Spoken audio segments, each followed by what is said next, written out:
Mr. Mayor, do I mention the conflict that I have again? Will you give me an opportunity to say that? I think it's already listed here, Councillor. I think I've got a list of impartiality declarations, and yours is here carried over from the AB. So I'll read through those. I'll get the CEO to read through those. Live streaming. We're being live streamed. Thanks, everyone. Let's make a start. Thank you very much, Council, and to all those tuning in online. I'd like to declare today's meeting open. It's Tuesday evening, the 19th of April 2022. Slightly late start, just after 6 p.m, about 6:01 p.m. We acknowledge, of course, the Whadjuk people, the traditional custodians of the land, and we also pay our respects, of course, to elders both past and present.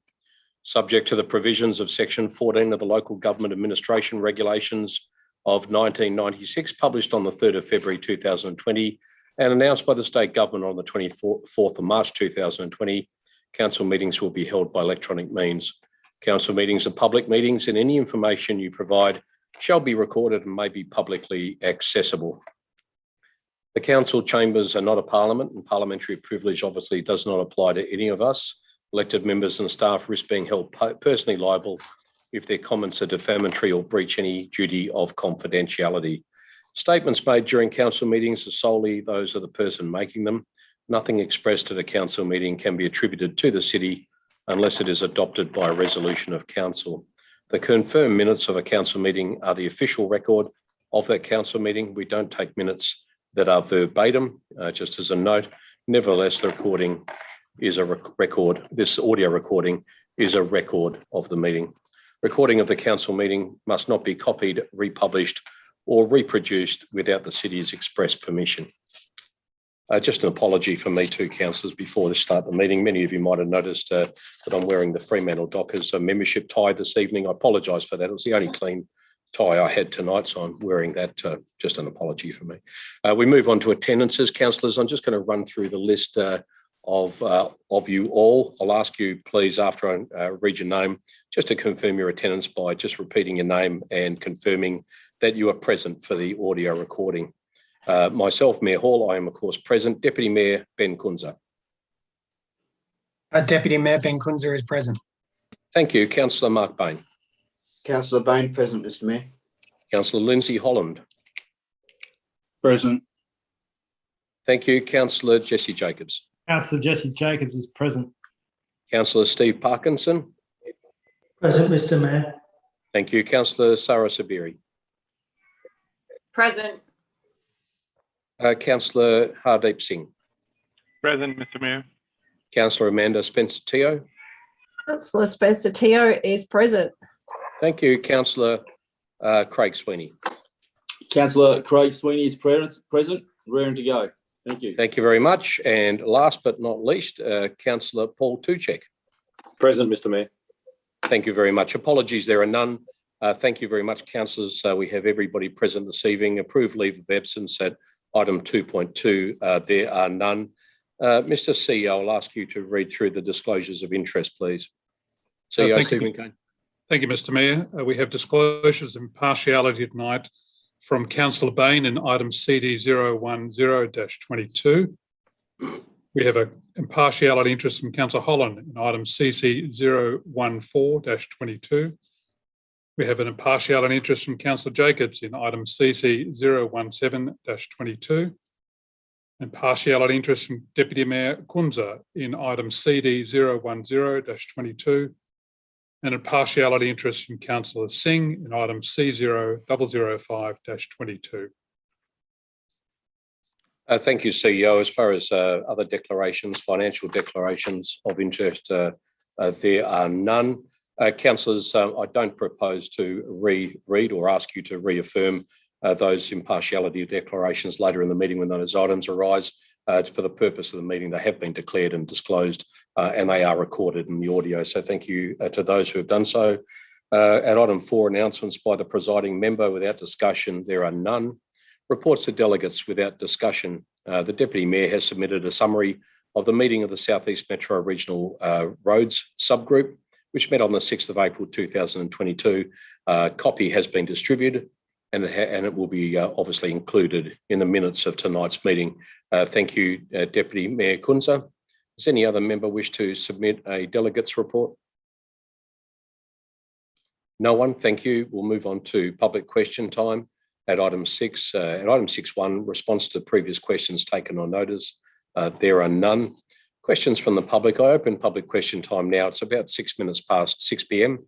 The time set aside is 15 minutes, which may be extended if necessary. And obviously, if an answer cannot be provided at tonight's meeting, the question will be taken on notice and an answer will be provided at the next ordinary council meeting. But I think we should be able to provide answers to the 2 questions we've received, because obviously we're taking them prior to the meeting being held. The City has received a number of questions tonight from Mr. Bill Prince. I'll now hand over to the Director of Canning Development, Mr. Graham Bride, to read Mr. Prince's questions and also to read through the responses. Mr. Bride. Thank you, Mr. Mayor. The first question is question 1, Assets Management, page 82, paragraphs 17 to 19. This refers to the long-term asbestos management plan and the foreshore management plan. Can Council assure the ratepayers that A, both plans will be implemented without cost to the ratepayers in the short and long term, and B, minimal upgrading under the foreshore management plan will not disturb asbestos in the area, putting the residents at exposure of airborne asbestos fibres? The answer, the long-term asbestos plan identifies the measures already undertaken by the owner to protect the users of the proposed foreshore reserve from asbestos. The authority that takes on the responsibility of the foreshore reserve will need to periodically check that the integrity of the capping layer is maintained, and should any physical works be proposed, it would need to be undertaken in accordance with the recommendations in the plan to ensure the safety of the community. If in the future the City of Canning accepted a management order to maintain the foreshore, there would be an ongoing cost, although this is unlikely to be significant, given the remediation works have been completed by the current landowner. In relation to the foreshore management plan, this plan will need to identify the environmental works and any infrastructure to be undertaken, the timing of the works, the cost, and the responsible authority. The City is of the view that unless the WAPC are agreeable to meet the costs of these works, the developer should construct these works at the subdivisional stage. Any works that represent ongoing maintenance, such as weeding, erosion control, revegetation, would be the responsibility of the public authority that has the management order for the land. Should the West Australian Planning Commission accept the City's request for the preparation of a foreshore management plan, the extent of works, ongoing maintenance issues, and financial implications will be considered by Council at that stage. Question 2. This relates to the car park and bushfire emergency plan. All development at the Castledare site should meet the risk management as low as reasonably practical. And I can find nothing by FESA that addresses this in the car park design. To meet the lowest risk, the emergency management plan should address the car park design, shown below. Will Council please address the design so that the emergency route is the most direct one? That is, directly from the lock gate to Castledare Place and not winding through the car park. Answer. The design of the car park is conceptual and will be subject to further detailed design as part of the engineering plans at the subdivisional stage and or the foreshore management plan. The design of the access way does attempt to manage the speed of vehicles within the car park to reduce conflict between vehicles and pedestrians. It is noted that the car park will be frequented by families with young children visiting the park, including the associated miniature railway. The emergency route within the car park is relatively short at 100 metres, and FESA did not request its realignment. Thank you, Mr. Mayor. Thank you very much, Director Bryden. Thank you to Mr. Prince for submitting those questions. They are the only 2 questions received tonight. I thereby close public question time at 6:10 p.m. Thank you very much. Just for the sake of the people tuning in at home, those that are listening to the audio and not necessarily seeing us live on YouTube, I just wanted to let you know how we'll be voting tonight. So in these Zoom meetings, the councillors will be voting, as we always do, simultaneously. Each councillor has been given 2 cards, a red card for against and a green card for no. And when I call the vote, I'll be asking councillors to hold those cards up simultaneously. The governance will then count the cards and we will read and declare the vote to the meeting. So that's how we'll be proceeding, for those who are wondering how we will do that online.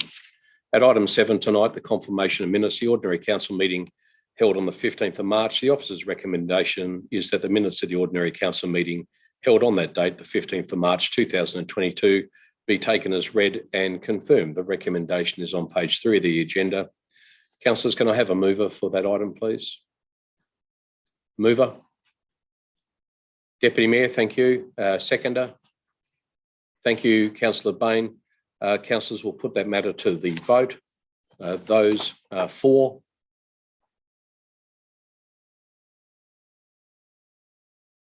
Those for, and you just need to hold your cards up in front of you so we can see them.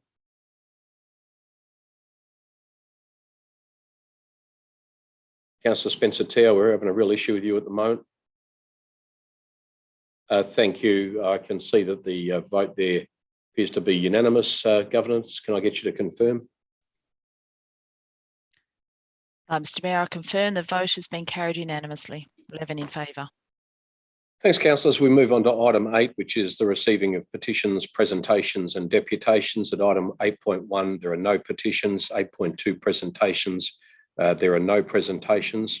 At item 8.3, deputation has been received by Mr Richard Noble and company, Burgess Design Group, on behalf of Richard Noble and company regarding item CD 010 of 22, local planning scheme number 42, scheme amendment number 5 and local structure plan for lot 4 Fern Road and lots 100 and 102 Castle Place in Wilson. Outcomes of advertising.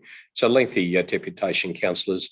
For the sake of Burgess Design Group, on behalf of Mr Richard Noble, a note on the minutes. The deputation has been distributed verbatim to the councillors. It appears on the city's hub and also has been distributed to the city's executive officers and will be published verbatim in the minutes of this meeting, but I will not be reading it for the purpose of the recording. Application for leave of absence at item 9, there are 9. Questions by members of which due notice has been given without discussion at item 10, there are none. Item 11, items brought forward for the convenience of those in the public gallery. There are none. The standing orders determine the order of business, councillors, just so you know, we need to read that out, even though obviously we don't have a gallery this evening. Item 12, reports of committee meetings. There are none. Reports at item 13. Item 13.1, reports from the Office of the CEO. There are none this evening. At item 13.2, the responsible officer being Mr Matt Sapworth, the Acting Director of Canning Corporate and Commercial, filling in for Director Warren Bowe. This matter is CC 014 of 22. The title of the report is Lease Renewal, Department of Communities, Willetton Childcare Centre, Burrendar Boulevard. We have the officer's recommendation is on page 6 of the agenda and is also on screen. And I note earlier that Councillor Holland made a declaration of impartiality in relation to that item. Can I have a mover, please? I'd like to move it, Mr Mayor. Of course, thank you, Councillor Holland. A seconder? Councillor Steve Parkinson, thank you. Councillor Holland. Thank you, Mr Mayor. Mr Mayor, excuse me. The lease is overdue, so it does really need to be addressed now. The Willetton Childcare Centre, there's been a few questions asked about, and I can let you know a few things. It is a non-for-profit organisation. It has been for 35 years. It's had bipartisan support from both political parties in this state. They do need the lease so that they, even as for basically so they can apply for grant funding or funding from lotteries. It's obviously a proven fact on how important the Willetton Childcare Centre is to the community. It's generally been subscribed, and there generally has a waiting list. There's one thing different about this than other childcare centres. One of the questions was asked, I noticed, why are they about the same? I think it was brought up at the AB last week. Why are they charging X amount of dollars, which is the same as other people? Well, that's because their service they provide is actually, or can be seen to be superior to other people, other centres. Now, it can also be seen that it is different. And one of the major differences is you cannot compare apples with lemons when you do not know the facts. One of the facts with the Willetton Childcare Centre is, fact one, it is a non-for-profit organisation. It is a community-based childcare centre. Lotteries West believe in it. The Department of Communities believe in it. The city's officers at the City of Canning believe in it. They all believe that there should be a lease there. Now, one of the things that was, when I was just mentioning before, with whatever their rate is per child and compared to other centres, you cannot do comparisons just out of the blue because no one knows why the prices are set as they are set. One of the major differences, which a lot of people don't know, is the Willetton Childcare Centre actually provides, it's a full service childcare centre. In other words, they provide a cooked lunch. A lot of the other childcare centres do not. A lot of the other childcare centres do ask that the parents bring in the lunch for the child. So one of the reasons they've got their prices are set, however they're set, is they pay for a chef or a cook to be on board from, I think it's about 8:30 or something to about 2:30 or after afternoon tea. So you can't compare where one says there's 115 here and 115 there per day or whatever, when the other childcare centre might not provide that much service. The other thing is, we are not here to question their pricing. They're a non-for-profit organisation. Their reasons they might be having a higher price or lower price or whatever, besides the full service they're providing, they may be paying the wages of their staff well above award, which is great, where the others may not, or they may be. Who knows? We haven't gotten the right to go in and see their business case. We haven't got the right to go and see their operational case. It is quite right to support a non-for-profit, which they are, community-based childcare centres. They don't charge more than they need to stay as a non-for-profit. They want to, though, every non-for-profit organisation has to make a little bit of a profit, otherwise they go under. A little bit might be $1,000 a year or whatever. This is a great community-based centre and it deserves the full support of the City of Canning and the City of Canning councillors. I hope you support this. They've been around for 35 years and serving the community for 35 years. Thank you, Mr Mayor. Thank you. Councillor Parkinson is the seconder. Have you got anything you'd like to add? Yeah, I fully support the motion and have nothing further to add to Councillor Holland's comprehensive comments. Thank you, Councillor Parkinson. I have an amendment here proposed by Councillor Spencer-Teo that I believe governance have provided. Councillor Spencer-Teo, did you still wish to put that amendment? No, I'd like to ask some questions first, if I may, please, Mr Mayor. Yeah, go ahead. To who? To the recommending CEO? officer. Yep. Mr Sapworth? Yes. This lease will be between the City of Canning and Department of Communities, will it not? Mr Sapworth, that's the case, isn't it? It's not between the city and the Willetton Childcare Centre. It's between the Department of Communities and the City of Canning. Is that correct? Yes, it is, So Mr Mayor. can someone please tell me why the officer recommendation and the response to the Deputy Mayor's queries today speak as though this lease is direct with the Willetton Childcare Centre? It's not, is it? Mr Sapworth? Yes, thank you, Mr Mayor. That's correct. It is directly between the City of Canning and the Department of Communities. And then the Department of Communities license the Willetton Childcare facility or organisation to use the facility. So why, another question, why is the officer recommendation completely inconsistent with the recommendation for the YMCA Riverton out of school care? It was the exact same officers who recommended that the YMCA be charged a commercial rent of $24,000 plus GST, despite the YMCA WA being a not-for-profit and a registered charity with ACNC. Mr Sapworth? Thank Do you have any visibility over that? I have some. The YMCA lease was conducted as was advertised as a commercial lease. The YMCA responded to that, and we're fully aware that the lease was to be provided as a commercial lease. They were successful, and therefore the terms of that lease agreement are based on the same policy, but as a commercial lease. So in that case, Councillor. whether you're a not-for-profit or a registered charity is irrelevant if we advertise a building for tenancy by anybody, whether you're for-profit or not-for-profit. Is that what you're saying? Mr. Sapworth? Yes, thank you, Mr. Mayor. Yes, in that particular instance, we advertised it as a commercial lease, and the YMCA were successful, even though they're a not-for-profit organisation, in tendering for that lease, and it was awarded as a commercial lease. So with the Department of Communities, that's a taxpayer-funded service, is it not? Mr. Sapworth?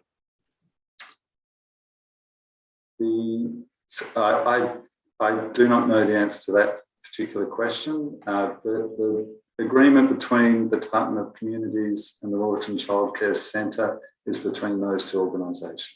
Correct, but we're entering into a lease with the Department of Communities, not the Willerton Childcare Centre. Your That is question? correct. Okay. So through you, Mr. Mayor, given the inconsistencies of policy BR01 being applied here, is the administration concerned about any potential perceived bias towards the Department of Communities or Willerton Childcare Centre in offering a ratepayer subsidised rental to a state government agency? Mr. Sapworth, are you able to answer that question?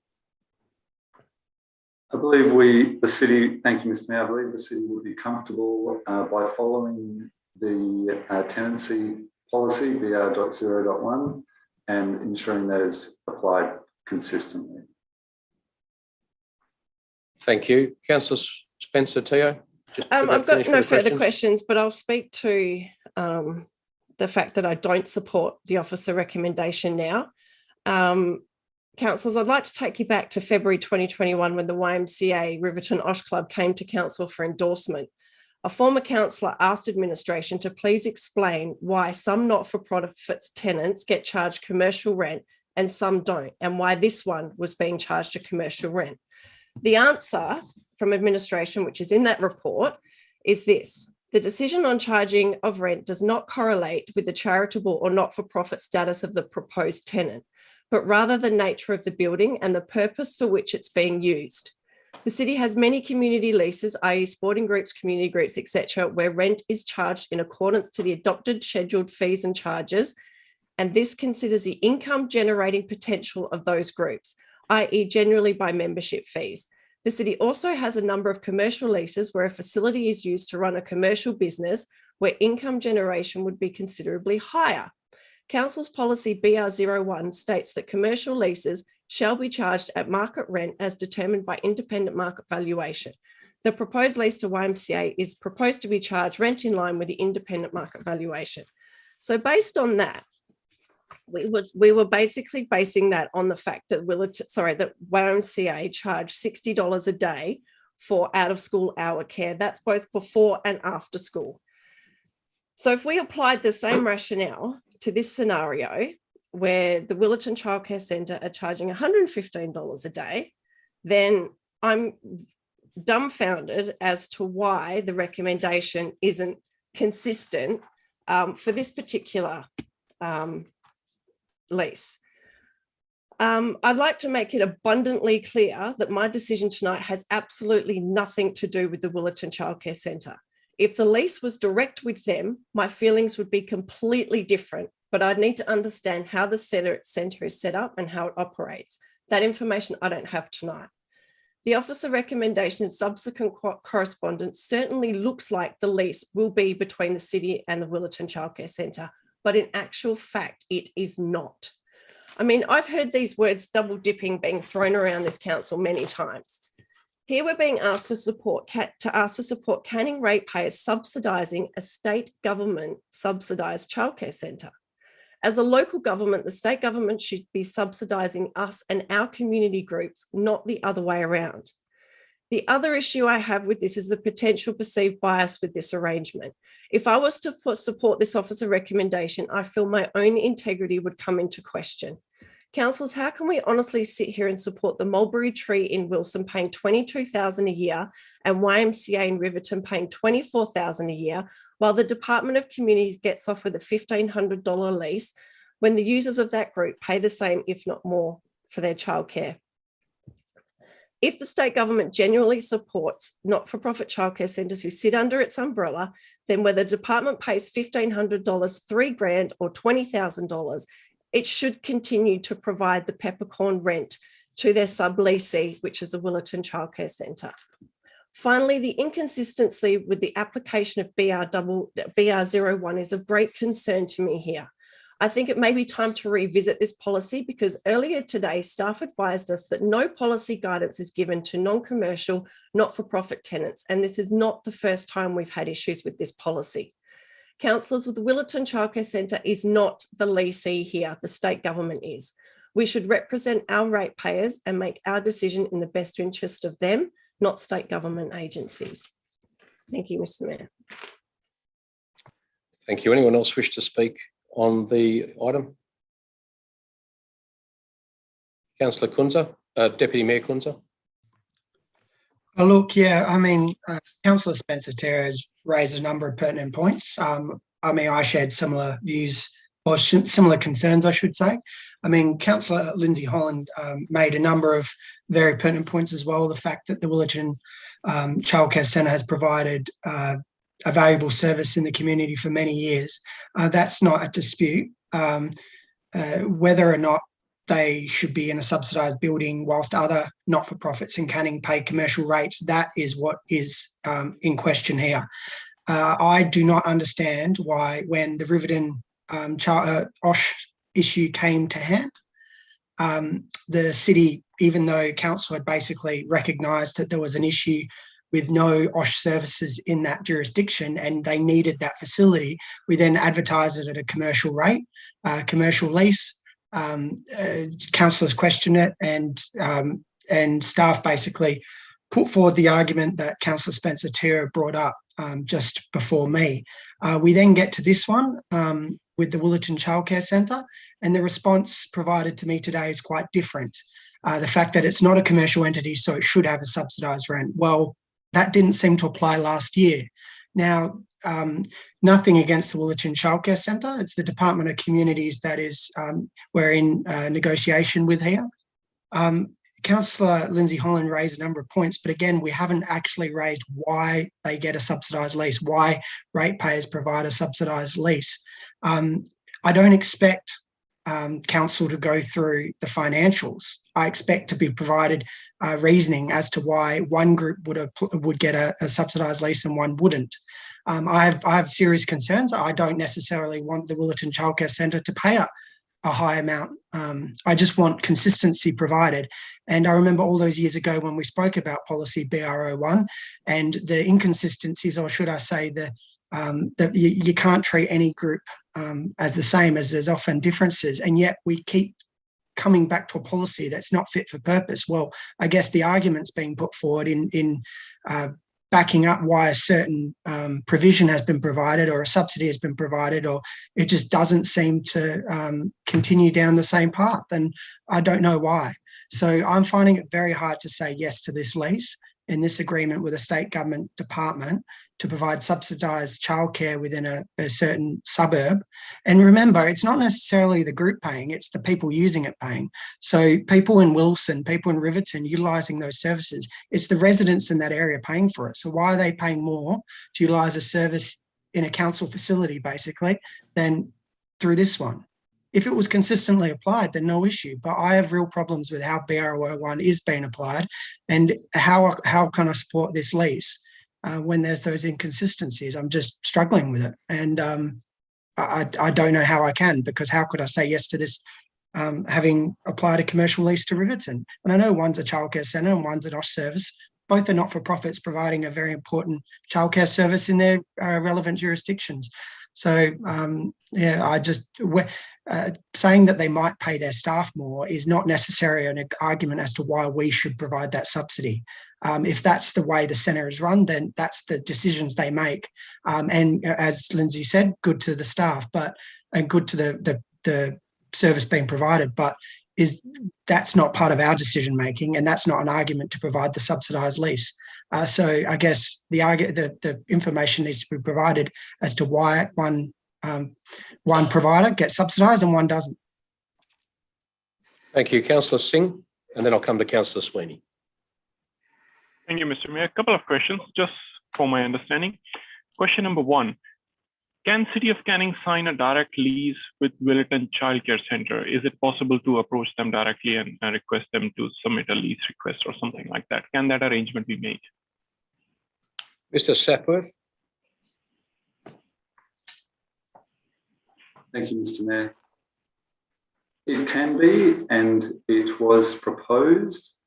However, the preference from the Willetton Childcare Centre is that the current lease be renewed through the Department of Communities as it currently stands. Do we know the reason for that, Mr. Sapworth? Is that because it's commercially advantageous to them to be sitting under the Department of Communities lease? Do we know the reasoning? I do not know the reason, Mr. Mayor. Councillor Singh. Yeah, thank you. And my second question is, Mr. Mayor, a little bit off topic, but it will help me understand. The current lease for Rostrada Family Centre in Willetton, that's, I believe, is also Department of Communities. Is that a subsidized one, or is that full rate? Mr. Sapworth.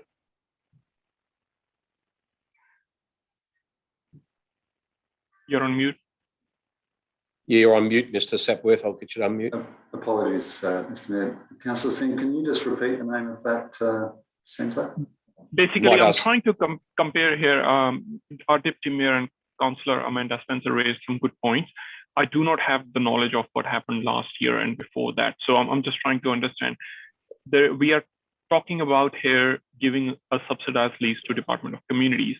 And I'm just trying to understand, have we also given another subsidized lease to Department of Communities, which as an example, I'm asking question is Department of Communities has Rostrada Family Centre.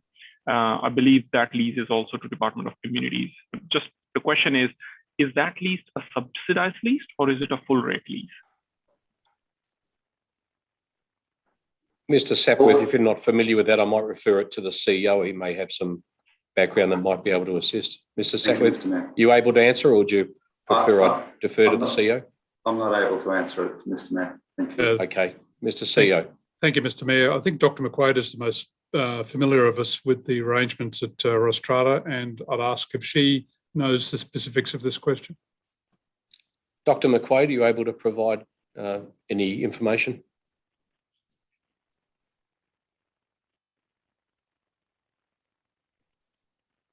Dr. McQuaid? You're on mute, Dr. McQuaid, I think. Can't hear you at all.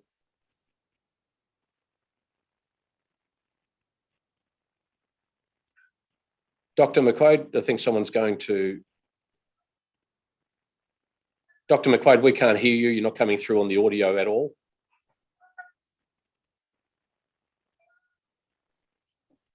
I can't get an answer direct, Mr. Kane from yes, I think, Mr. Mayor, that it's the same configuration problem that Director Bowe had at the last meeting, where you were coming in from a different perspective. I'd say, Sarah, if you can't answer, can you pop around the Graham Bride's office and just pick up the camera and the microphone there?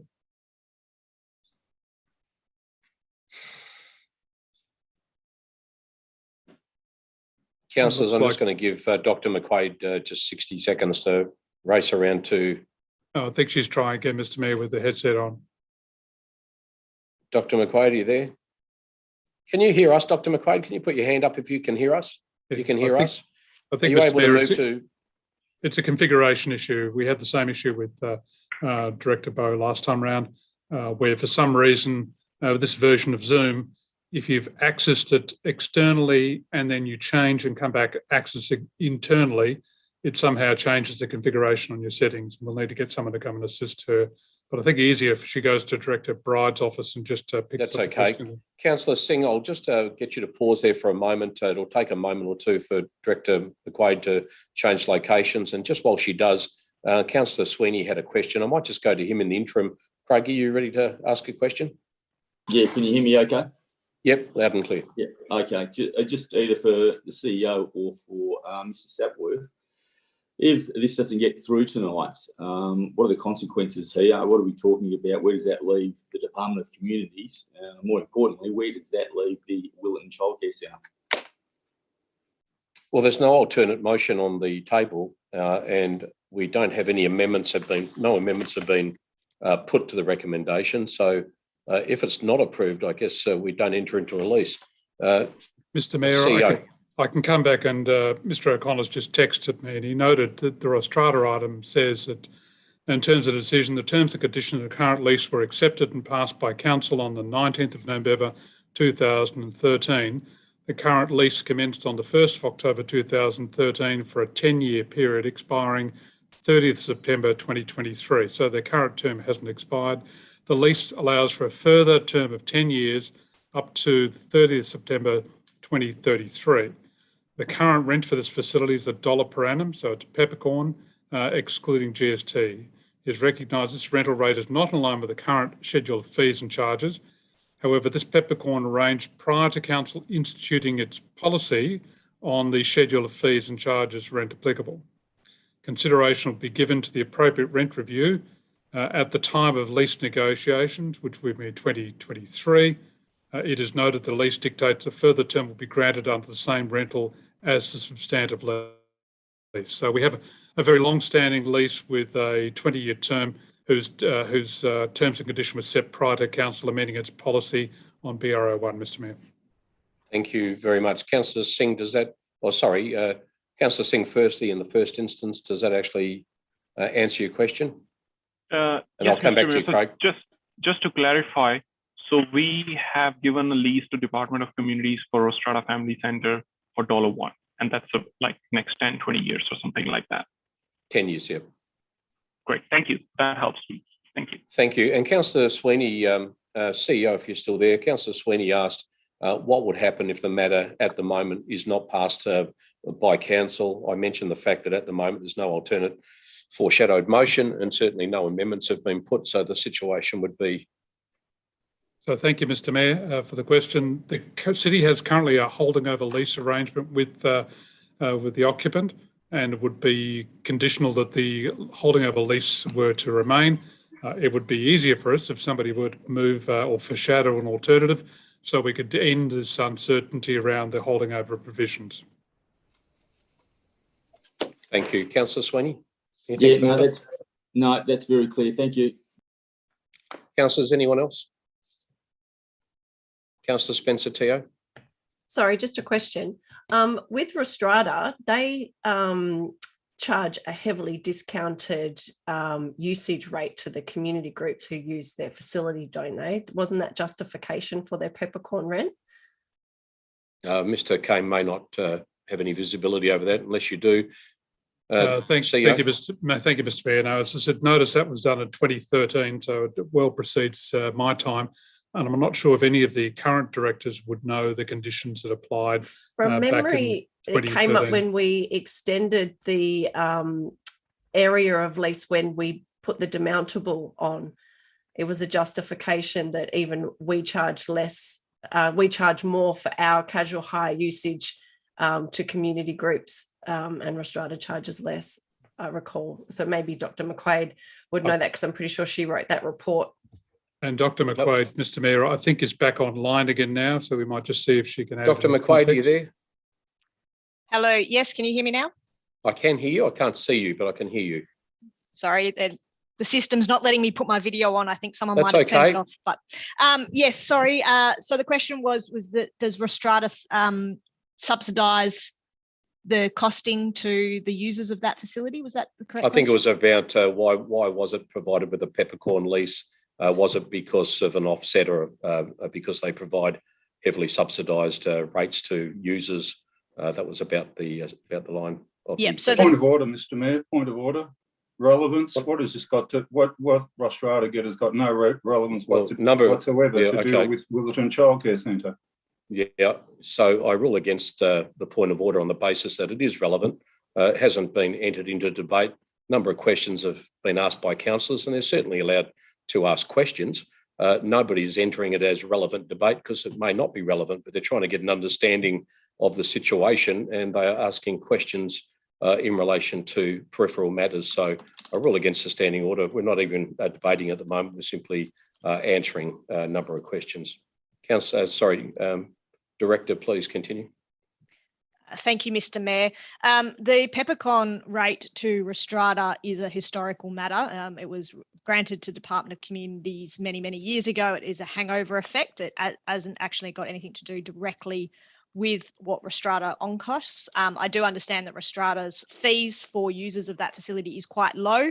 However, they do offset that obviously with the childcare facility out of that facility, and also I believe with the child health clinic that operates out of that facility as well. Thank you. Councillors, I'll speak if you don't mind. Councillor Hardeep Singh.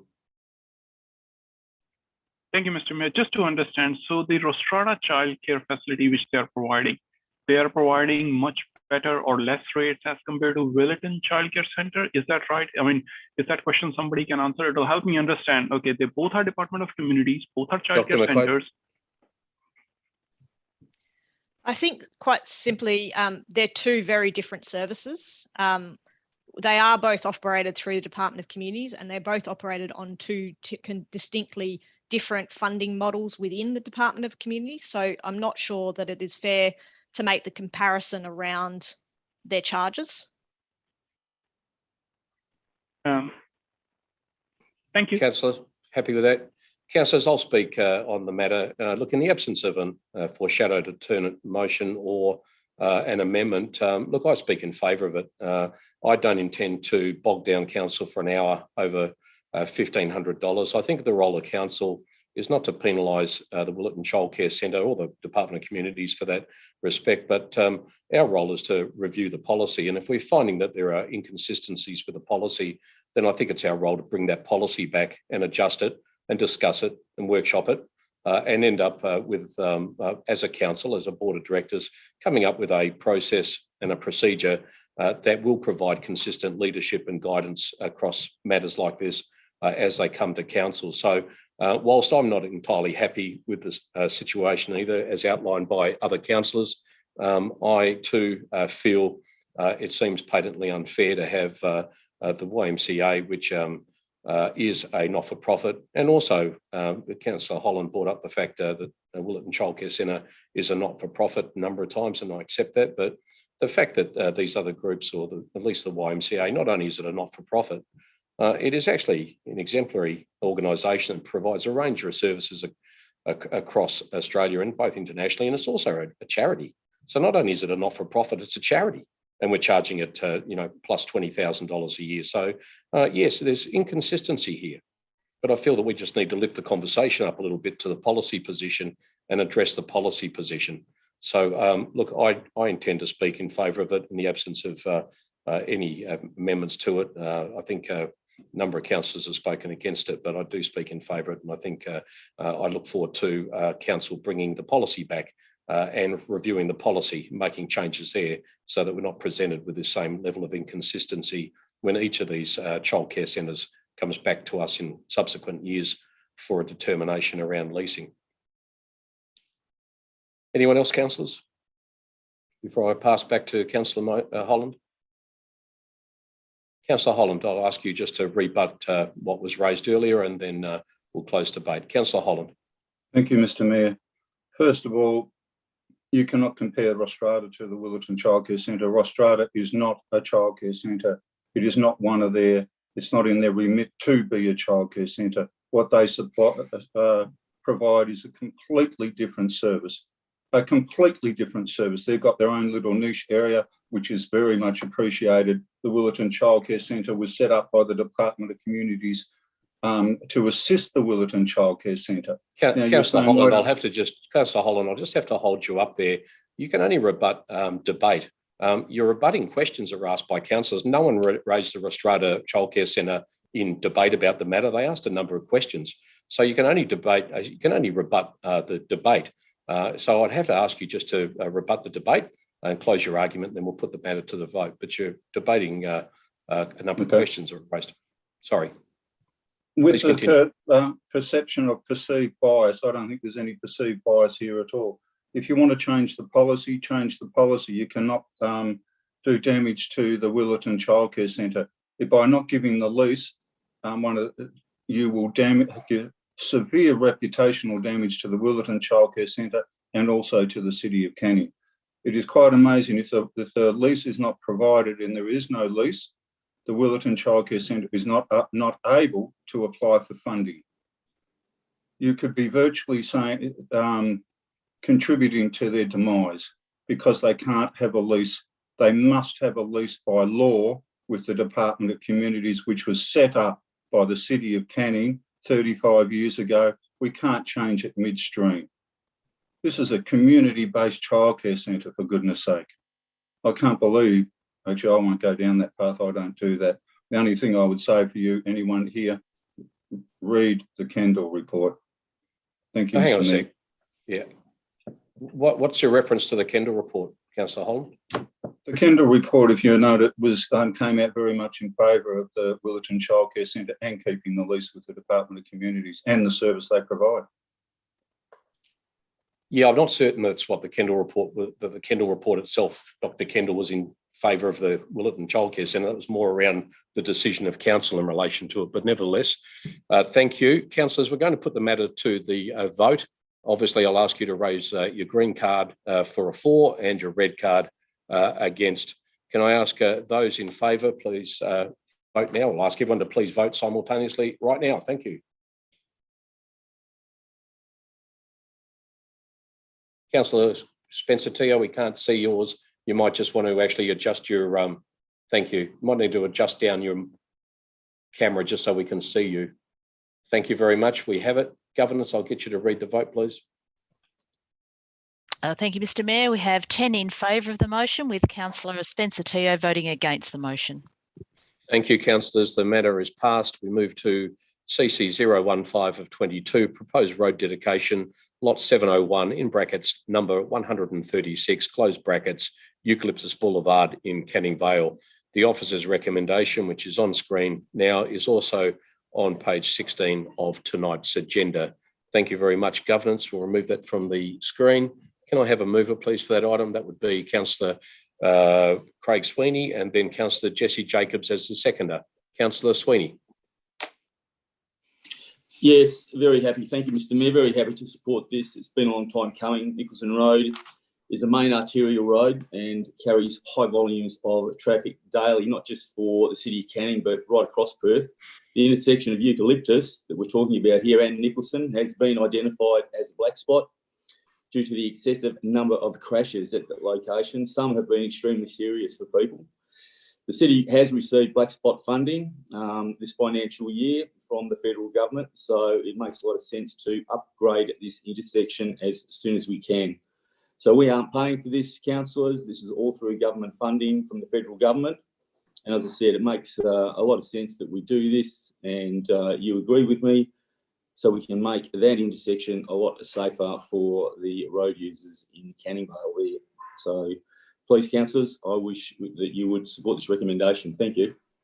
Thank you, Councillor Craig Sweeney. Councillor Jacobs. I have nothing further to add, Mr. Mayor, and I support this motion. Thank you. Nothing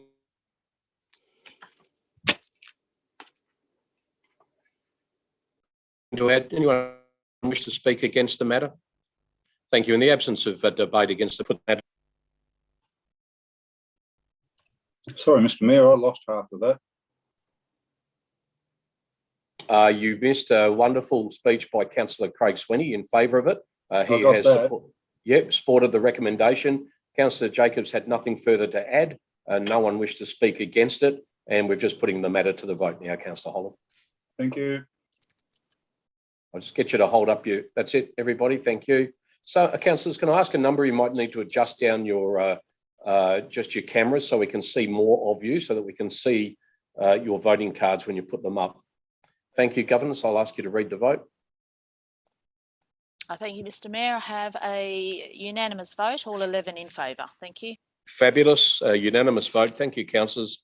The matter is passed. We move to CC 016 of 22, proposed road dedication at lot 201, Patty Street in Cannington, just around the corner. The recommendation is on page 22 of tonight's agenda and is also for the moment on screen. Can I have a mover for that item? That is Councillor Jessie Jacobs. Thank you, Councillor Jacobs. A seconder? Councillor Holland. Thank you, Councillor Holland. Councillor Jacobs. I support this motion, and I think we've seen this before in the planning, so it was no surprise, and I think it fits in with what we want to do with the city centre. So I have nothing further to say, Mr. Mayor. Thank you. Councillor Holland, anything further to add?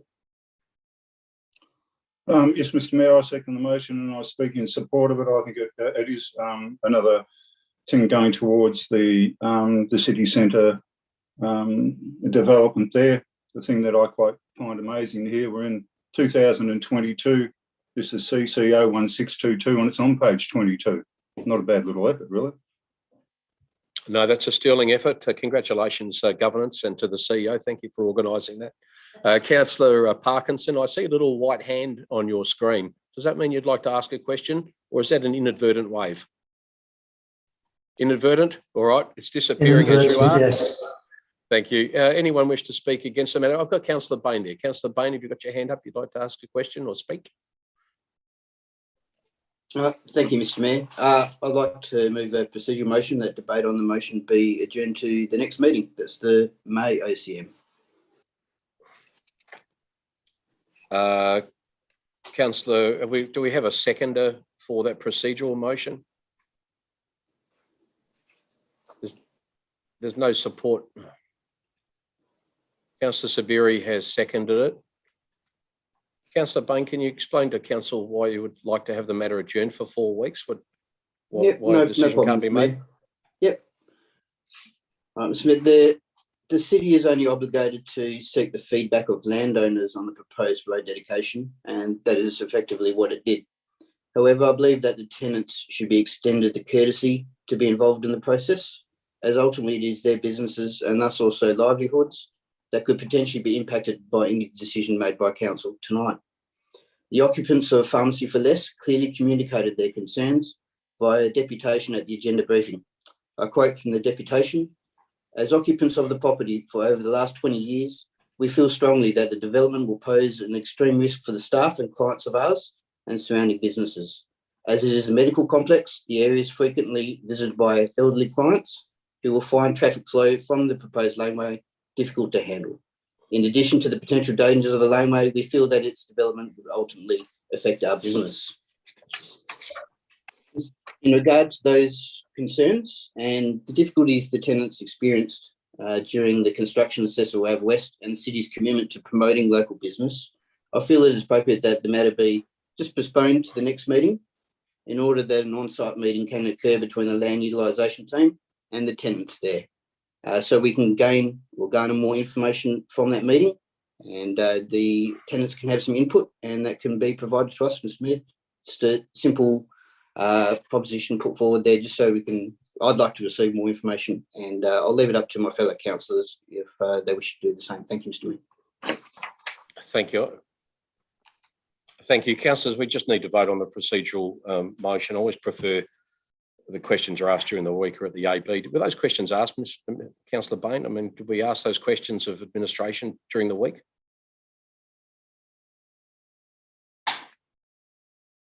I won't ask for a response. Sorry, Councillor Bain. We'll just put the matter to the vote. Sorry, Mayor Hall, do you mind if we just ask staff whether there's any implication should it be deferred? I certainly don't mind that. CEO, can I just ask, are there any inadvertent consequences to deferring the matter even for 4 weeks? Thank you, Mr. Mayor. No, I don't believe there's any issue with the deferral. Mr. Director Bride may just advise from a Land Administration Act perspective, but I don't believe there's an issue. Okay, thank you, councillors. We're just basically at the moment deciding on whether to deal with the matter tonight or to defer it to the May meeting. So we're just dealing with the deferral by Councillor Bain. So I'll get you to vote either in favour of deferring it or against. Thank you, councillors. Please vote.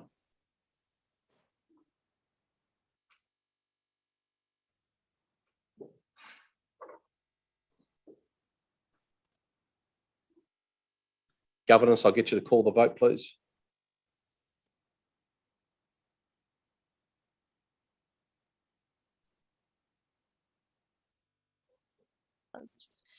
Thank you, Mayor. I have 3 in favour of the procedural motion with 8 against.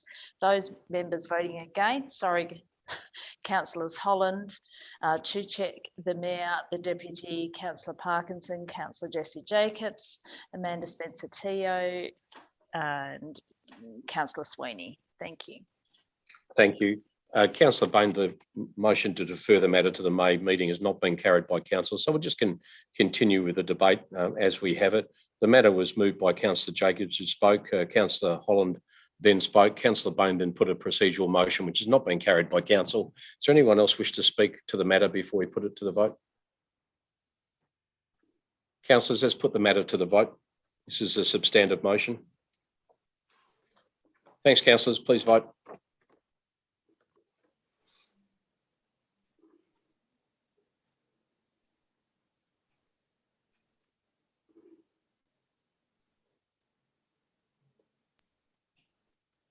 The motion has been carried with 10 in favour, with Councillor Bain voting against the motion. Thanks, councillors. We've moved to item CC 018 of 22, the report title being Monthly Financial Report for March 2022. The recommendation is on page 29 of the agenda. It is also now on screen. Can I have a mover, please, for that matter?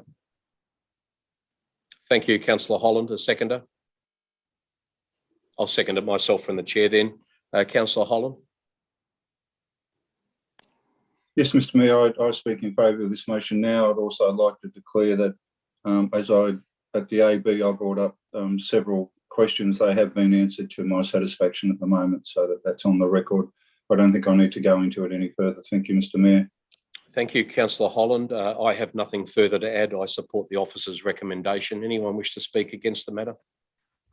Councillors, let's put it to the vote. Excuse me, Mr. Mayor. Yes, who was that?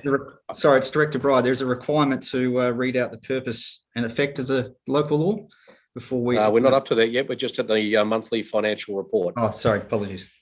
That's all right. That's okay. Don't you worry about that. Councillors will put the matter to the vote. Thank you.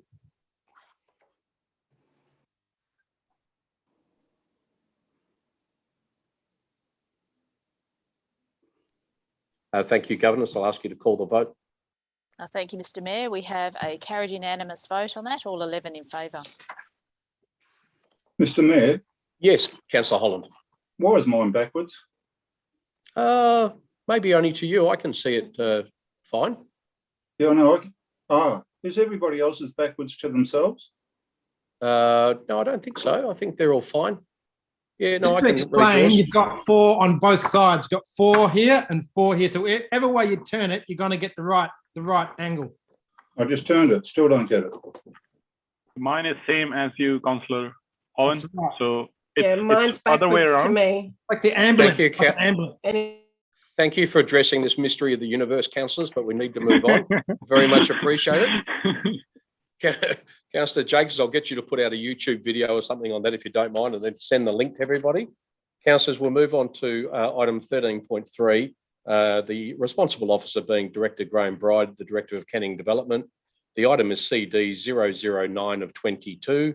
The item being City of Canning Local Government Property and Public Places Amendment, Local Law 2022. The officer's recommendation is on page 71 of the agenda and is also on screen now.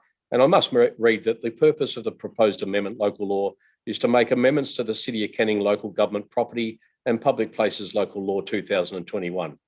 The effect of the proposed amendment, Local Law, is to amend Clause 2.2 to ensure the council makes the determination that the requirements of the local law do not apply to the hiring of specific local government property or a class of local government property, full stop.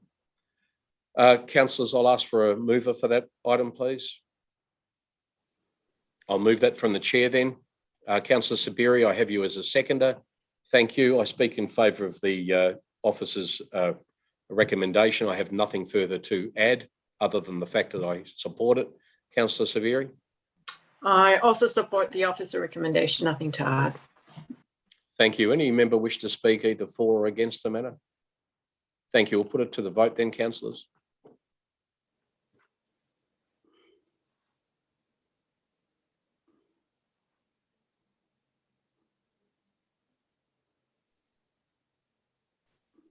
Mr Mayor, I have a carried unanimous vote. That's all 11 in favour. Thank you. Got it. The matter has been carried, councillors. We move on to CD 010 of 22, the item being Local Planning Scheme number 42, Scheme Amendment number 5, and Local Structure Plan for Lot 4, Fern Road, and Lots 100 and 102, Castledare Place, Wilson. Outcomes of advertising. The recommendation is on page 79 of the agenda and is also on screen. I also note that Deputy Mayor Kunza and Councillor Mark Bain have made a declaration of impartiality earlier for the item. I don't propose to read that again or ask them to refer to it. Councillors, so I thank you, Governors. I'll ask you just to take the recommendation off screen. Thank you. Can I have a mover, please, for the item? That would be Councillor Sarah Sabiri. Thank you very much, Sarah. And Mark Bain, Councillor Mark Bain is the seconder. Councillor Sabiri. I'd like to fully support the officer recommendation. They've given, it's an excellent report and the recommendations that come along with it. I'd like to refer to the deputation from the developer. There's a few points I have to clarify for everyone. And it's one of the issues that the developer brought up was about additional embellishment. When you look at it, it's not about additional embellishment. It's about remediation of the degradation that's happened when the Christian Brothers were the owners of the land. It's not about embellishment it's about fixing up. So that one of the items is about the foreshore management plan, and they just want to leave this to the state government. So it's not and they call it about the privilege of gifting, and it's not about privilege of gifting. It's about paying for remediation of land that they allowed to be degraded when they were the owners of it. So they talk about windfall profits again. The Catholic Church will be getting a windfall profit from being allowed the land to develop. So they'll get a profit because they will be building on a premium land abutting the river. And who will be responsible for taking care of the river? It will be the City of Canning, and it will be the WAPC and the state government if there's no funds and no foreshore management plan at the time of subdivision. So the officers have put really good recommendations. This was the one I was passionate about, and the Christian Brothers, the Catholic Church should fund the foreshore management, and it should be applied at the subdivision stage latest.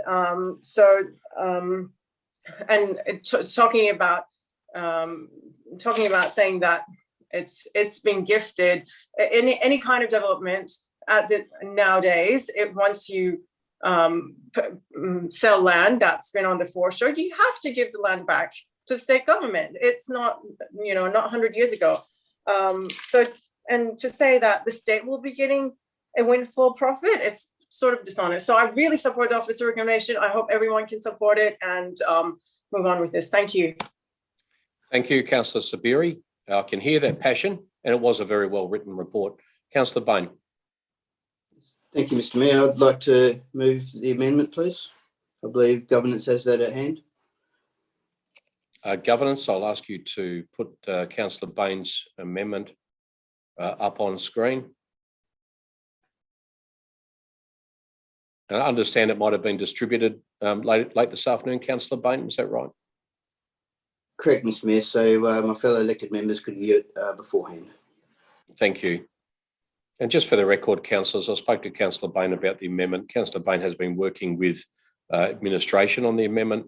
I think it has the support of the administration, but I'll ask Councillor Bain to speak to it in just a moment.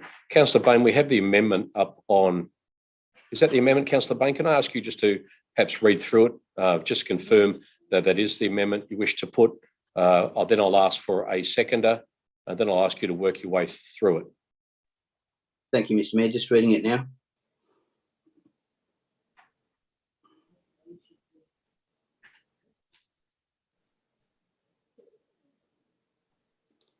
It appears to be correct, Mr Mayor. Councillor Sabiri, I would rule this is not a material change to the recommendation. I'd accept it as a minor recommendation, a minor change. It seems to clarify and actually improve the recommendation. So if you're willing to accept it, I will actually move that it be accepted as a minor amendment. Sure, yeah. Councillor Sabiri, for the sake, you're right with that? Yeah, that's fine. Thank you. Okay, Councillor Bain, then we'll actually take that as being just a minor amendment to the officer's recommendation. I have had Councillor Sabiri has moved the motion and spoken to it. Councillor Bain, your amendment now is deemed to be part of the original motion. It's a substantive motion. I'll ask you to speak to the motion and, of course, probably address those minor changes you've made. Yes, thank you, Mr Mayor. I'll speak to the amendment, if that's okay first. Well, it's a substantive motion, so you're speaking to the whole matter. It's been passed as a minor amendment, which means it's been accepted by the mover and you as the seconder, of course. So it is now part of the substantive motion. So we just go to debate, and then I'll open it up to the rest of council if anyone else would like to speak. So, Councillor Bain, go ahead as the seconder. Yeah. Thank you, Mr Mayor. So the ideal outcome would have been if the site was absorbed into the Canning River Regional Park or zoned public open space.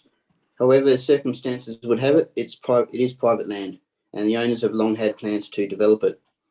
The MRS amendment issued by the WAPC effectively gives the applicant permission to build, and even if council didn't approve it tonight, the WAPC commissioner could overrule its decision, and then we would have limited input into the development's design. Given this, what the officer's recommendation needs to achieve is the best possible outcome for both the local community and the environment. I commend the city on its work and with its list of modifications, which is thorough, comprehensive, and put together with the local community and environment in mind. I hope that they are all approved by the WAPC. The modifications work to protect all the remaining trees on site and upgrade the foreshore reserve. The city will conduct traffic counts on the local road network before and after development to assess traffic flows. Council will view the data, and the city will consider traffic calming measures should vehicle numbers and speeds be found to compromise the safety of road users and residents both pre and post the development.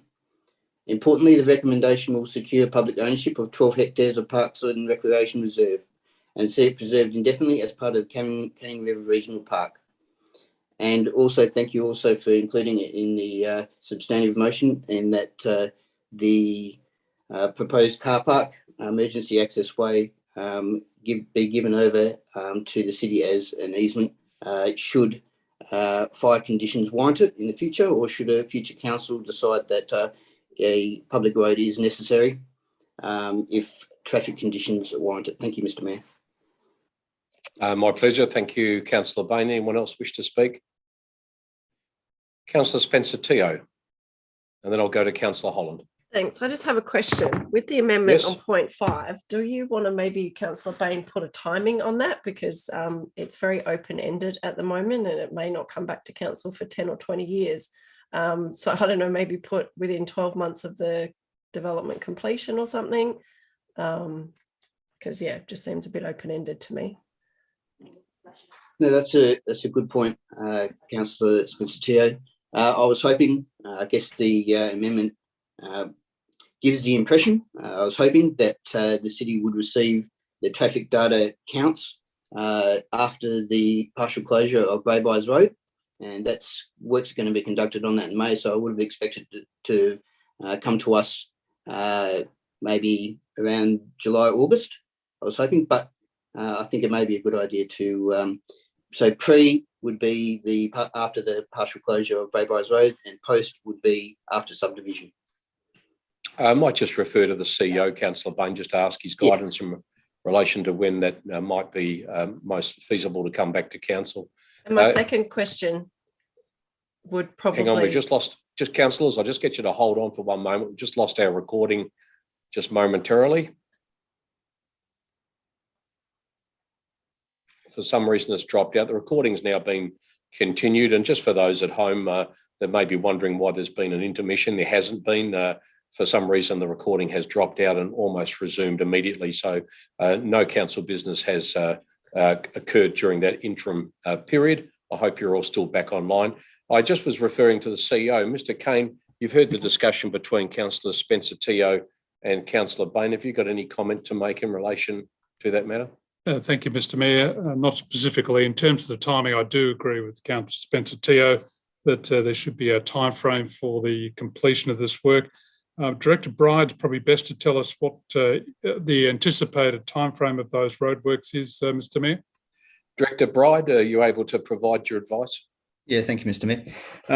Yeah, the difficulty with the third part in terms of post the subdivision development, that may take, as Councillor Spencer Teo pointed out, possibly 3 years before the majority of that residential development is completed. So as soon as a certain amount of development is completed, we can get a good understanding of the traffic flows from that development. We would report back to council. It'd be difficult to ascertain exactly, though, when that milestone is achieved, but I think it would be around the 3-year mark when the residential houses within that estate are fully completed and the majority of lots are built upon. Just in relation to what has been proposed then, what's your advice in relation to 3 at the moment? I think we've added in there, and the results of these impacts be communicated to council by August 2022. And is that a feasible date? As Councillor Bain pointed out, the first component in terms of the Braybys Road intersection works, that will be coming obviously on stream a lot sooner. It's just the second part in relation to the post-development traffic counts that would have to wait for a number of years. So essentially, for the latter, I think,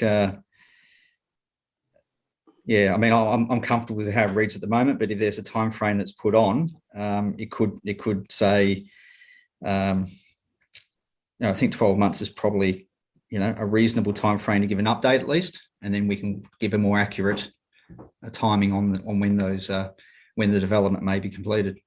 You're saying then it should be perhaps April 2023 or May 2023? Yeah, look, it's certainly in terms of the Braybys Road information. As soon as that's available, we'll forward that through to council. But in terms of the other traffic flows, I think by April next year, we should have a good indication of the subdivision has proceeded, are buildings approved on those residential lots, and then we can give an update to council during that period. I think that'd be a good indicator of where we're at. Councillor Spencer, thank you, Director Bryde. Councillor Spencer Teo has made a suggestion. Councillor Bain seems to be in agreement with it. I'll go to Councillor Saberi, who is the mover of the substantive motion. Councillor Saberi, I'll just ask, are you okay with the information provided by Director Bryde and the reasoning behind the need to push this out a little bit further for that to come back to council? Are you in agreement with that? If you are, I'll just accept that as a very minor amendment. Sure. Okay with that. Councillor Bain as the seconder, are you also in agreement?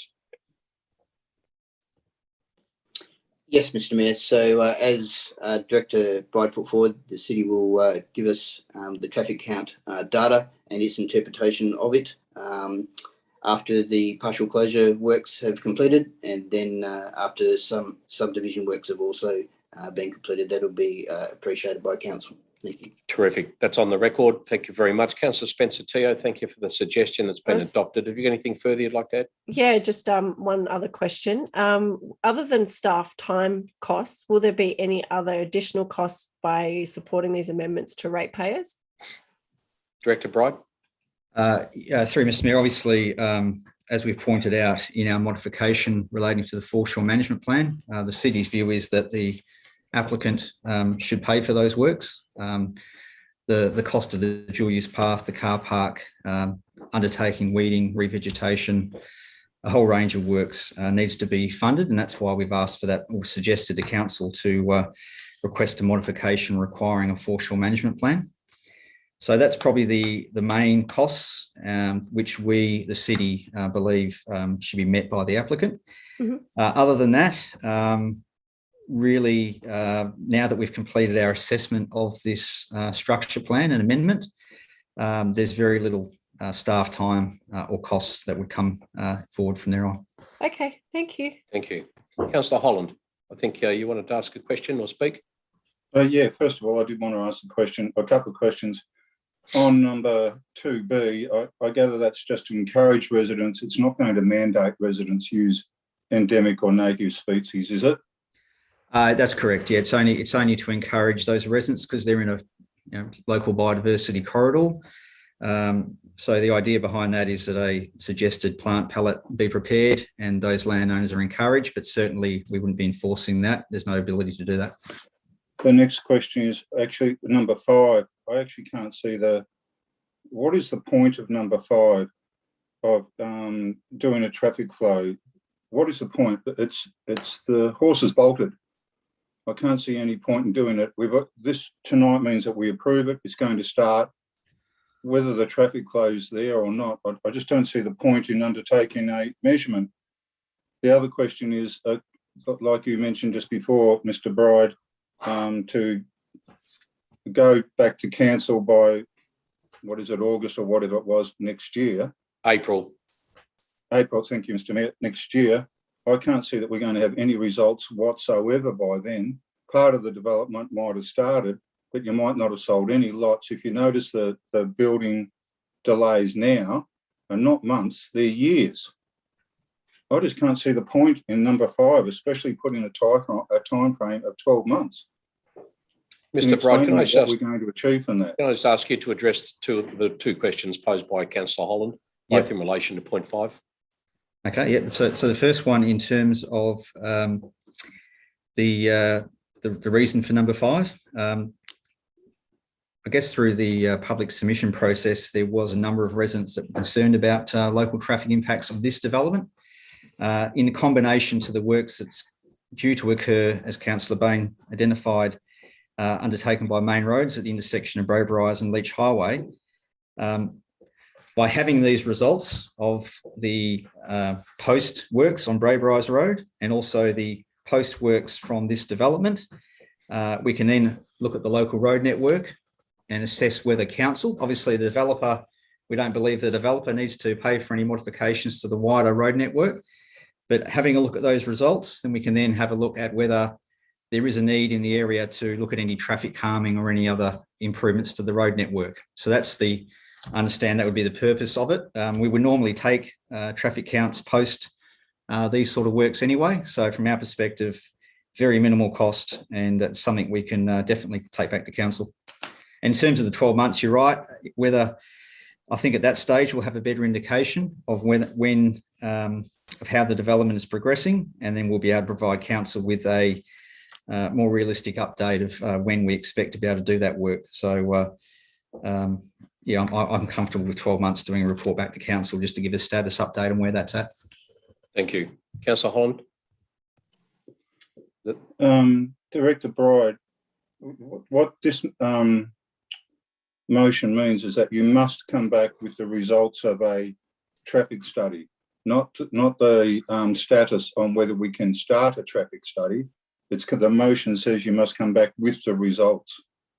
Now, the results of a traffic study is not necessarily to be, or is it not necessarily to be whether there's a lot of traffic, why you would need traffic calming if there was a lot of traffic.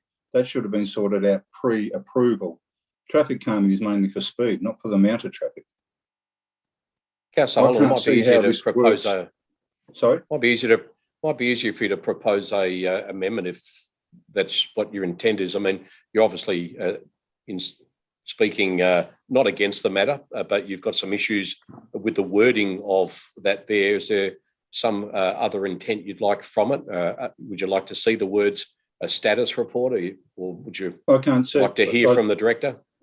I agree with you, Mr. Mayor. You're spot on there. I can't see the point of doing a status report. This motion says we have to undertake a traffic flow thing and report the results back to council, not a status report on the development. It says we've got to have it done, and that's got to be done within 12 months. I can't see the point in doing that. Mr. Bright, is that how you interpret the resolution of council? I mean, how do we get around this so we can move on? Yeah, Mr. Mayor, look, I mean, the original recommendation wasn't timed. It was timed when the development finalised, but I take the point of Councillor Holland. If there's the word status report was put in to the to part 5, then that would enable the city to provide. We would then have the accounts from the Braybriars Road works, and then we would be able to at least give council an update on the development and have a more detailed timeframe as to likely when that subdivision would actually occur. Councillor Holland, would you be supportive of a status report coming back? I'm sorry, Mr. Mayor. Look, I'm not meaning to be pedantic, but that's not what the motion says. It says no, but we're asking you to put a. That's right. It but says we're actually to do a study of traffic flow. It's not to come back with an updated version on where the development is. That's not what it says. But it's asking for. See, originally, I had my hand up along with Councillor Spencer Teo. I was thinking of putting in a expiry date as well.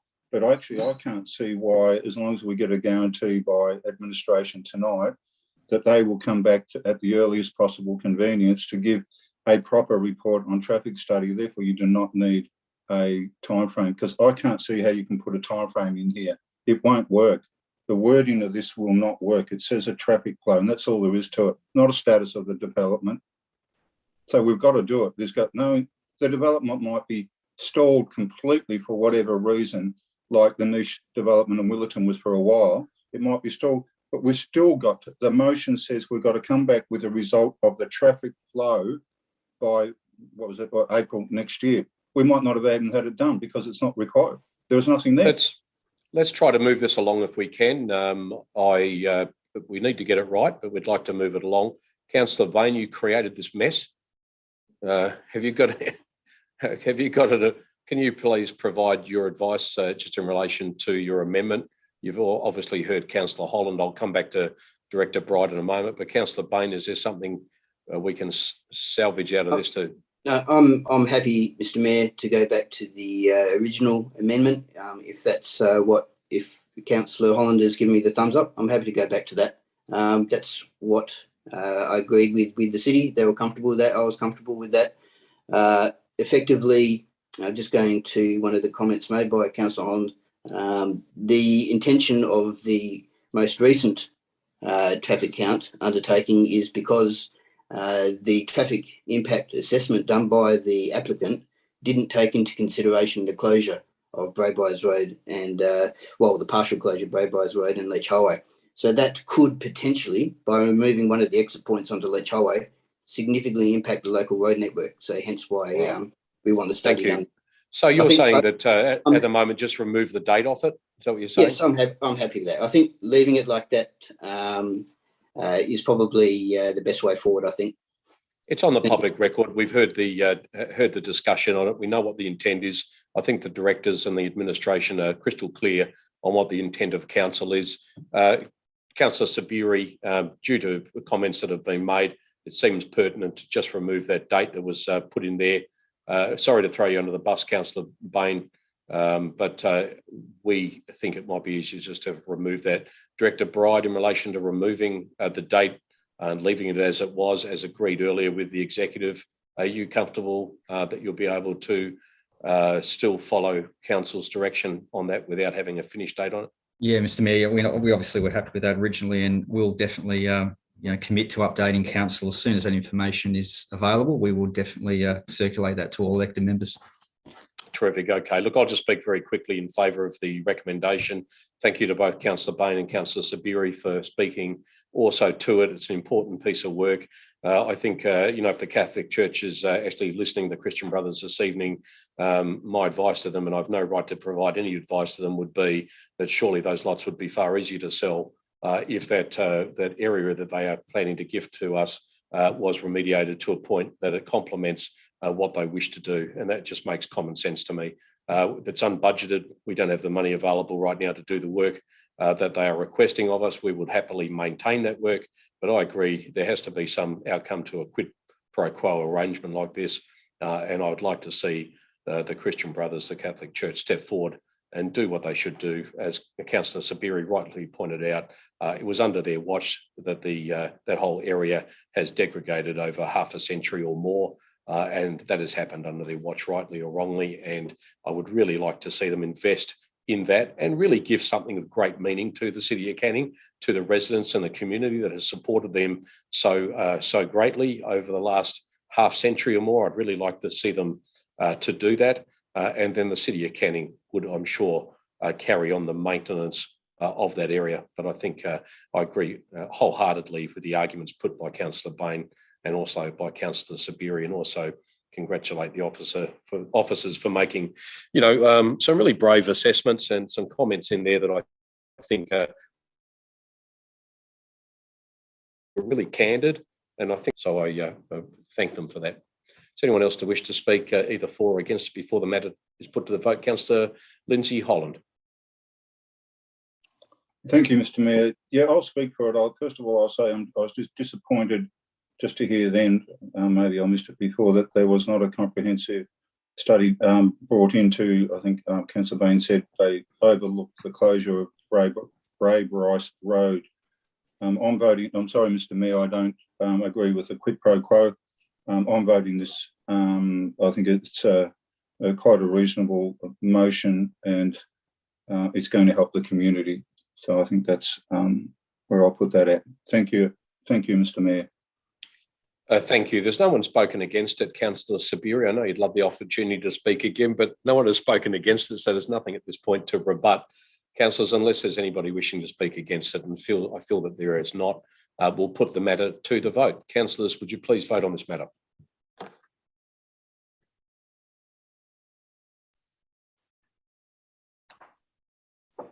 Councillor Holland, can I have your vote?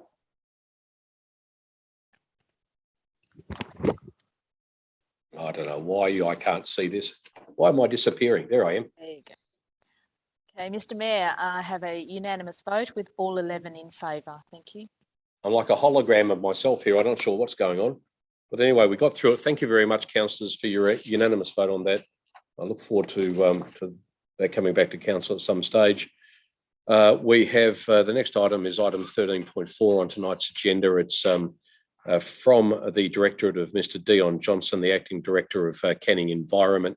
It's EN 009 of 22. The item is the adoption of the significant tree register. The officer's recommendation is currently on screen. It also appears on page 97 of tonight's agenda. Thank you, Governance. Can I have a mover? That is Deputy Mayor Ben Kunze is the mover. And do I have a seconder, please, for the tree register? I'll second it. Oh, Councillor Sabiri, thank you. I'll take your second. Deputy Mayor, please go ahead. Thank you, Mr. Mayor. Look, I 100% support this officer recommendation and the adoption of the tree register. Look, it's imperative that we do everything that we can do, everything possible to retain mature trees. And it's even more imperative that we retain significant trees. There was a bit of discussion last year when the policy first came to council, and then at last week's AB regarding the purpose of this policy. Recognising that tonight we're adopting the actual register. So we're not adopting any financial outlays or any policy update or anything like that. But what the purpose of the policy, it adds an extra level of protection to significant trees in Canning. aligns with the city's urban forest strategy, which we're investing millions of dollars into, is far more cost effective, as I've said in the past, to keep what we have rather than seek to plant more trees to replace what we've cut down. And so for anyone that's concerned with any costs associated with this policy, the city is invested into assessing trees as part of this process. But I would make the point that we do much of this work anyway. For a number of years, the city has been going across auditing trees to assess what we have, their location, the species, and their health. So all the trees are assessed, including a qualified tree risk assessment. And many of these trees will be on a regulated management tree strategy, which assesses the structural integrity and mitigates the risk. So this happens regardless of this policy. The costs incurred are negligible when you consider most of the work is done anyway, and any increase under the policy that we adopted last year would come into effect for trees that aren't on our land, assessing trees that we weren't going to assess, whether they be on state land or private land. But what the policy does, it provides extra protection. And these trees that, if we adopt this register tonight, will have an added level of protection. And I can't overstate how important that is. Many of you will recall a few years ago when we dealt with an item of those 13 lemon-scented gum trees in Rossmoyne that are now going to be added to this register. They were one council decision away from getting the chop. Those 13 trees on Riverton Drive provide approximately 1,130 square metres of tree canopy cover. They provide more tree canopy cover than what occurs in one planting season. And based on the estimated time for those trees that were planted, it would take 30 to 40 years to mature to that, to provide that lost canopy again. We have to do everything we can to retain these sorts of trees. By being on the register, any such proposal to remove trees like those lemon-scented gum trees would have to go through a significant process for assessment and need a valid reason to be removed, not just they're dropping a couple of twigs. I've spoken about it in the past, the 40 marri trees on that Canning Arts site, which is an important site that the city is looking at in the near future. By being on this register, they get protected into the future. And having grown up just around the corner from there, I've seen how important those trees are to local native species, including Carnaby's cockatoos and forest red-tailed black cockatoos. But I want those protections in place now. I don't want to leave it to a future council who may decide it's okay to remove them. I'm always cognizant of the fact that we once had a councillor who from memory argued that it's actually good to remove mature trees because when you replace them, you plant 2 for every one, and in the future we'll have far more trees. That was the logic in debate. So I don't want to leave a decision to a future council. I want to protect these trees now. I'll never forget the 150 lemon-scented gum trees that the City of Canning removed on Manning Road. I want to be part of a council that puts these significant trees on a protection, on a register that protects them. I want to set the process up now. And I'm excited that we're actually going to have a process to look for nominations on private land and to work with state government authorities to nominate trees on state government land. Because whilst this is the first register that's primarily put council trees on the register, we haven't had a real crack at private trees because we haven't had a nomination process for the public to look at. But in remembering that once that is set up, or it's been set up as this month, it'll take private consent for it to be on the register. So there's no issues in my mind. But tonight we're adopting the tree register with the trees that have been nominated, identified, and I hope that the city unanimously supports it and provides the protection to these trees going forward. Thank you. Thank you, Deputy Mayor. Councillor Sabiri. No, I don't have anything to add. The Deputy Mayor said it all. Basically, it's just great. It's important, I guess, to have a register that provides a process to record and recognise and protect trees that are special and significant. And exactly, we don't want to see any trees lost as we did in Manning Road a few years ago, really. Still remember that. Thank you. Thank you. Anyone wish to speak against the matter? Councillor Sweeney. Yeah, I just have a question. I don't want to speak. Yeah, of course. Matter, if I can. Just the decision, though, in regards to this, always remains with the property owner to be included on the register or not. Is that correct? I just want to confirm that. Yeah, 100%. We can't control. I'll defer to Dion Johnson. Mr. Johnson. Through you, Mr. Mayor. Absolutely, Councillor Sweeney. We, as part of the process, is we won't receive a nomination unless the property owner has consented. Councillor Sweeney. Yeah, no, thank you. Okay, thank you, councillors. If we don't have anyone wishing to speak against the matter, we might just put the matter to the vote. Thank you, Deputy Mayor. Thank you, Councillor Sarah Sabiri. Councillors, let's put the matter to the vote.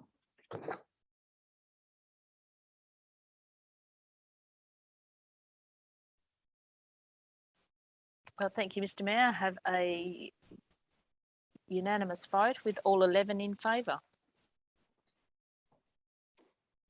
Thank you, councillors. The matter has been carried. We move to CO 005 of 22. It's a motion carried at the 2022 AGM of electors, viability assessment of CCTV partnership. There is an officer recommendation on screen. I've been speaking to officers this afternoon. Councillors, I wish to put an alternate motion. Mr. Mayor. Yes. The Canning Lodge review is up now. Yes, that was just a test. Thank you. We'll go back to the Canning Lodge review. Thank you, Deputy Mayor, for having my back on that. Councillors, we'll just jump back one step to CO 004 of 22. As the Deputy Mayor has rightly pointed out, the item being the Canning Lodge review. Dr. Sarah McQuaid is the responsible officer. She's the Director of Canning Community. It's item 7.5. The item is currently on screen and the recommendation is on page 111 of tonight's agenda. Councillors, can I have a mover for the item? Jessie Jacobs, Councillor Jacobs, thank you. And the Deputy Mayor is our seconder. Councillor Jacobs. Thanks, Mr. Mayor. I think support this motion. I think we need to at least have a look at this. I think in the long term, this Canning Lodge is not going away, and I think the costs and the gap probably getting larger and larger. So this is not a decision that says, okay, we're definitely going to do that. We're just looking into things.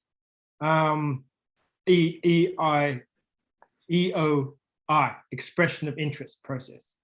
And we get those, we'll get those expressions of interest, and we'll get a briefing, SIB, strategic issues briefing, and then the CEO is going to report back. So even if you're dead against the whole thing, I think we should at least have a look at it, because I think in my way of thinking, you can either be an ostrich and sort of put your head in the sand and say this is not a problem and everything's okay.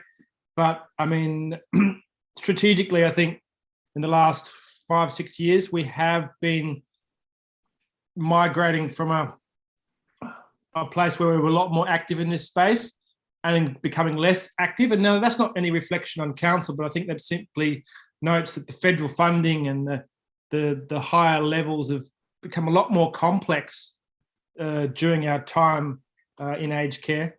So I think that's basically sums up my thinking for this, Mr. Mayor. Thank you. Thank you. Deputy Mayor. Thank you, Mayor.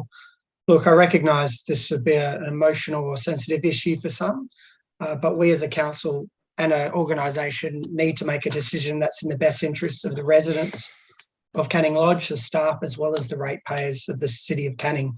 And to me, it's beyond doubt that we need to walk down this path that the officer recommendation has put out and look to divest our interest in Canning Lodge by seeking EOIs. It's not a decision without compassion. It is in fact 100% in the interest of the residents of Canning Lodge. The reality is that we are not an aged care provider. We're a local government. We cannot look at the residents or their families and say our systems and support are as best placed as they can to provide them with the level of care that they need. It's not a slight on the staff who I understand do a wonderful job at Canning Lodge. It's just a reality of what we are as an organisation and what the level of service is required of the residents that live there. There's a significant clinical risk, and we have a duty to ensure that the best care is provided to residents and that their staff are supported with the best systems and resources possible. But we also have a duty to ratepayers who have been significantly subsidising a service that we don't need to provide. Long are the days gone where a local government needs to provide these services because there were no other operators in the community. There are many operators in the city of Canning providing aged care services. And Councillor Sweeney made a valid point, correct observation at the agenda briefing, that our focus needs to be on getting the outcome for the residents of this facility. Those councillors that weren't here when we went through the aged care review, the councillors that were here when we went through the aged care review will understand the many issues that the city faced. I mean, I don't want to go through all those issues, especially given some are under confidential cover, but there were significant issues that the city didn't even know existed. And it's because it's not our area of expertise. As Donald Rumsfeld once said, there's no knowns and unknown unknowns. But one thing I want to pick up from the agenda briefing, some comments that were made, is that why have we ended up in this position where council is left with no other option than to explore other opportunities by seeking expressions of interest? I recognise that half the council basically haven't been here through this journey. It might be a bit harder to understand the whole picture, but I can say that the city has done everything it can to try and look at other options. In 2017, council made the decision to retain Canning Lodge. We sought outside support to review the facility, seek recommendations to make improvements. We were successful in generating a substantial uplift in the aged care funding instrument. And as a result, we did invest heavily into improving the level of care for residents there. We hired a residential facility manager who I met a number of times, who was fantastic in his field, and he overhauled the facility's processes and really improved it considerably. But the city had a real crack at improving the situation. However, the reality remains there's still significant levels of clinical risk, governance issues, and inherent financial risk for the city. A Royal Commission has taken place and a lot has changed since 2017 when we conducted that review. Now, the city is spending at times millions of dollars subsidising a service to ensure that clinical support is provided that's needed. But for a service that we shouldn't be providing, this is a Commonwealth funded service and ratepayers are basically also providing subsidies. That doesn't even take into account, as staff have articulated well throughout this journey, the capital investment that's required at Canning Lodge. But how did we get here was the question. Well, the city has tried to do its best without doubt, but the best decision here tonight and going forward is to look for an aged care provider whose sole mission is aged care services, who can provide the level of care to our residents that they deserve. So don't look at this as a city looking at walking away from them, but making the best decision possible in the interests of the residents living there. It's not just a financial decision. It has many aspects to it. It's very complex. And I think that this is the best decision, as I said at the start, for the city, the staff, and for our ratepayers, and for the residents living there. Thank you. Well put. Does anyone else wish to speak on the matter before we put it to the vote? Councillor Holland.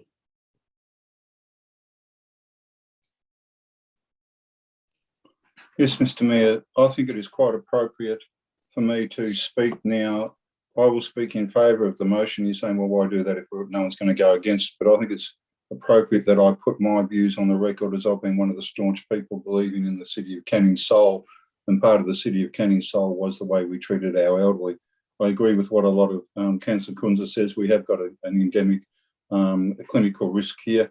I think at this time it is the appropriate course of action. It doesn't mean that that it's not right that we look at this. It is not a decision on whether we get out of this area altogether. Some councils still do this. Some councils have expanded their area into this. Just you need to go and have a look. I think it's at Port Augusta in South Australia, how they've gone about theirs. But I think in this environment that we're in at the moment, and considering the amount of people we have got in there, the economies of scale, I think it is actually prudent that we do go down this course of action of purely seeking a EOI. I'll just make sure that that's on the record. Thank you, Mr. Mayor. Thank you, Councillor Holland. Councillors, if we don't have any elected member wishing to speak against the matter, we Should probably put it to the votes. Anyone wish to speak against it? Councillors, let's put the matter to the vote. Thank you to Councillor Jacobs, the Deputy Mayor, and Councillor Holland.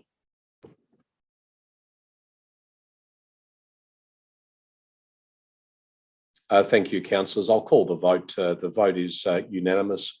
It has been passed. All in favour. Thank you very much, councillors.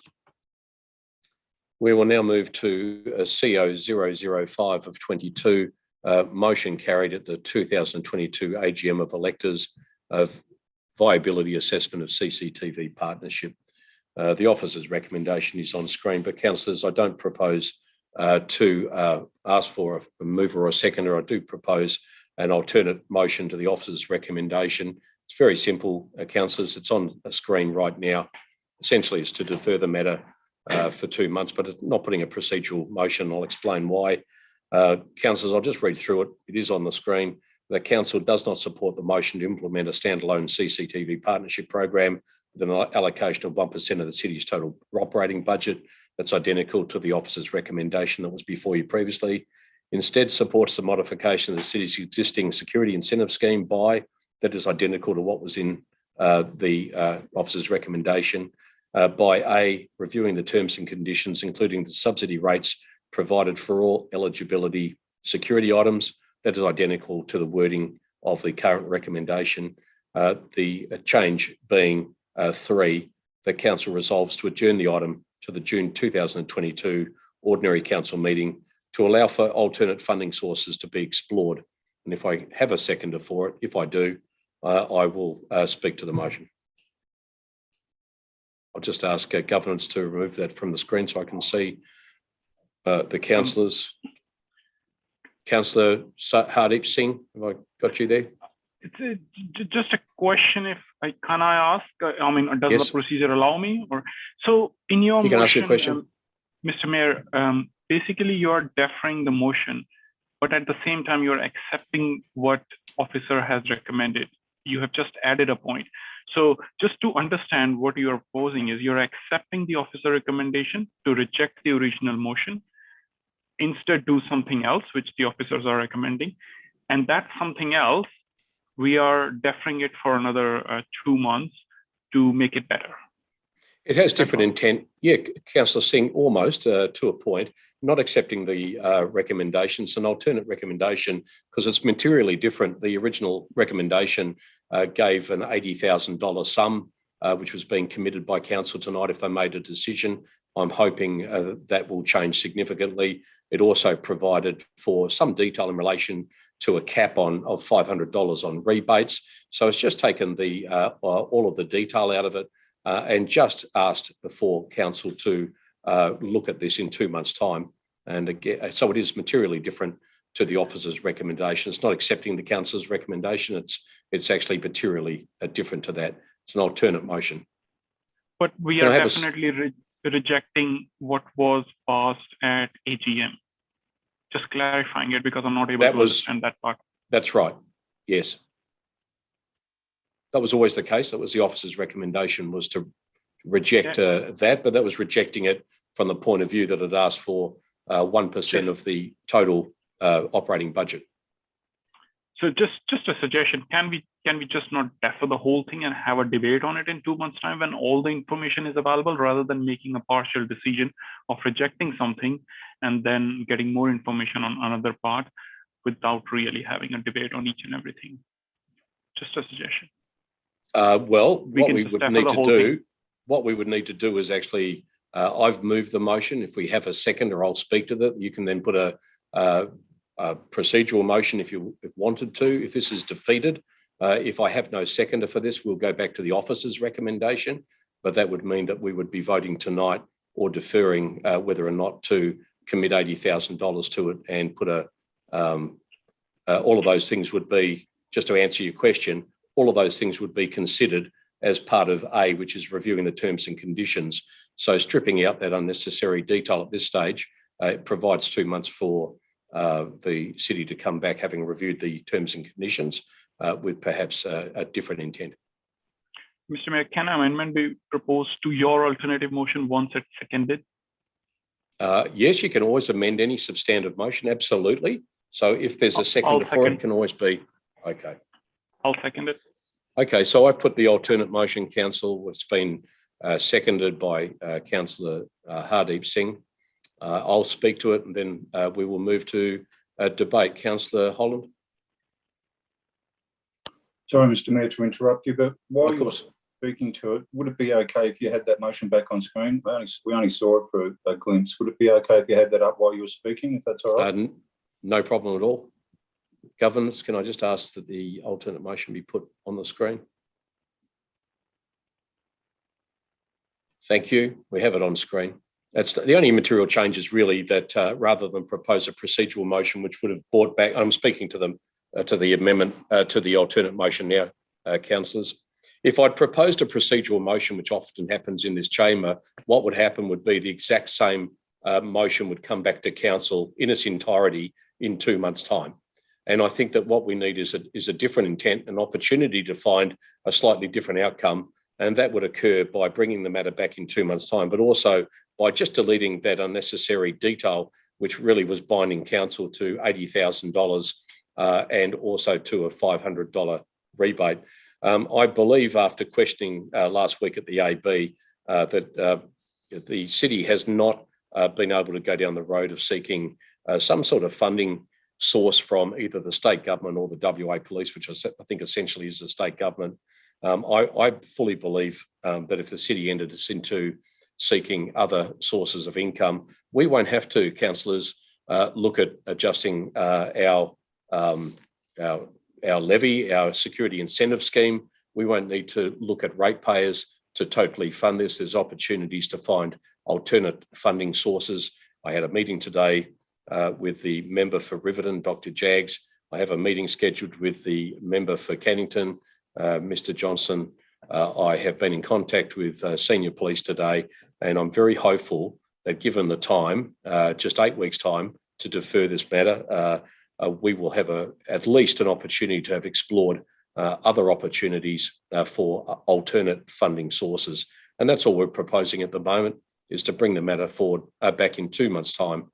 Hopefully by that time I have some sort of commitment from either state government or from WA Police to partner with the City of Canning to deliver a CCTV rebate scheme or an incentive program that is perhaps a little bit more tangible, a little bit more meaningful than what has actually been proposed, which was to be totally funded by City of Canning ratepayers. So I'm just asking for council to provide just 8 weeks for me to do so. If not, we could then certainly go back to where we are at the moment. I just think we can come up with a better situation and a better outcome for our residents that might not place such a burden on them.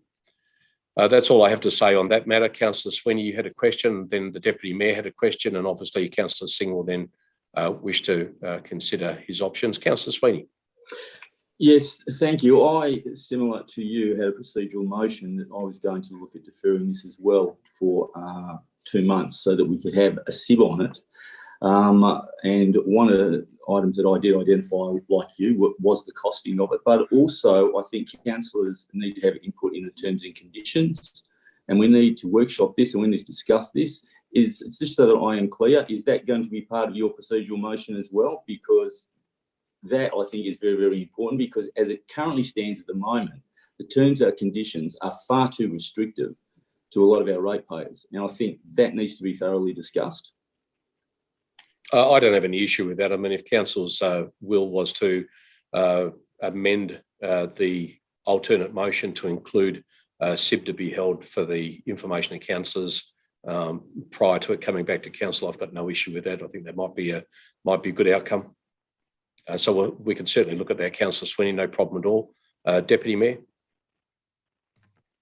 Just a point of clarification. You in the past have quite rightly allowed an alternative motion to be put that basically defers the item. But I'm just a bit confused as to the way this has been written. You're basically asking council to adopt a position whilst also in the same motion asking us to adjourn it. I don't actually understand how that would work as a motion. And I would ask for governance feedback as to whether that's a legitimate motion. Rather than me speaking to it again, I'll defer to governance. Karen Cornish. Thank you, Mr. Mayor.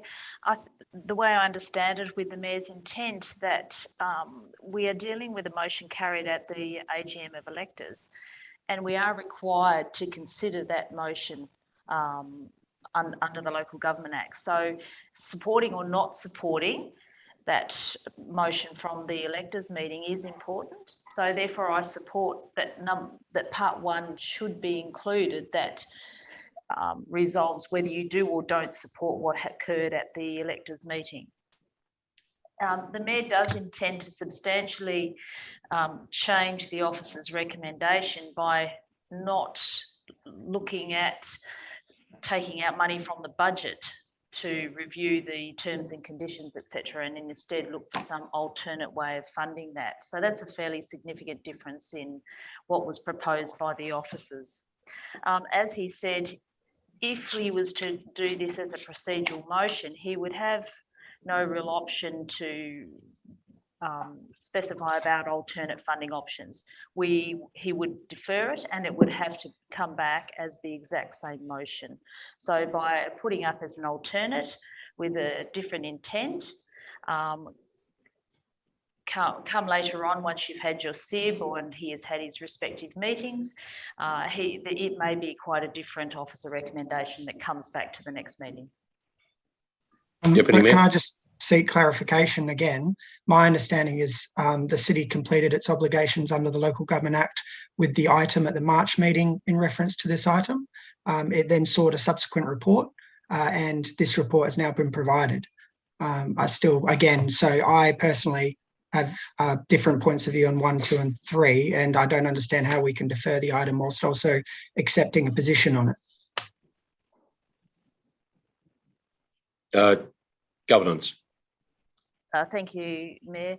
In March, we simply said that we didn't consider the item. We simply said that a further report would come back to council. So we didn't fulfil our obligations under the Local Government Act. We just simply noted the motion and said that we would consider a further report. Councillor Sweeney.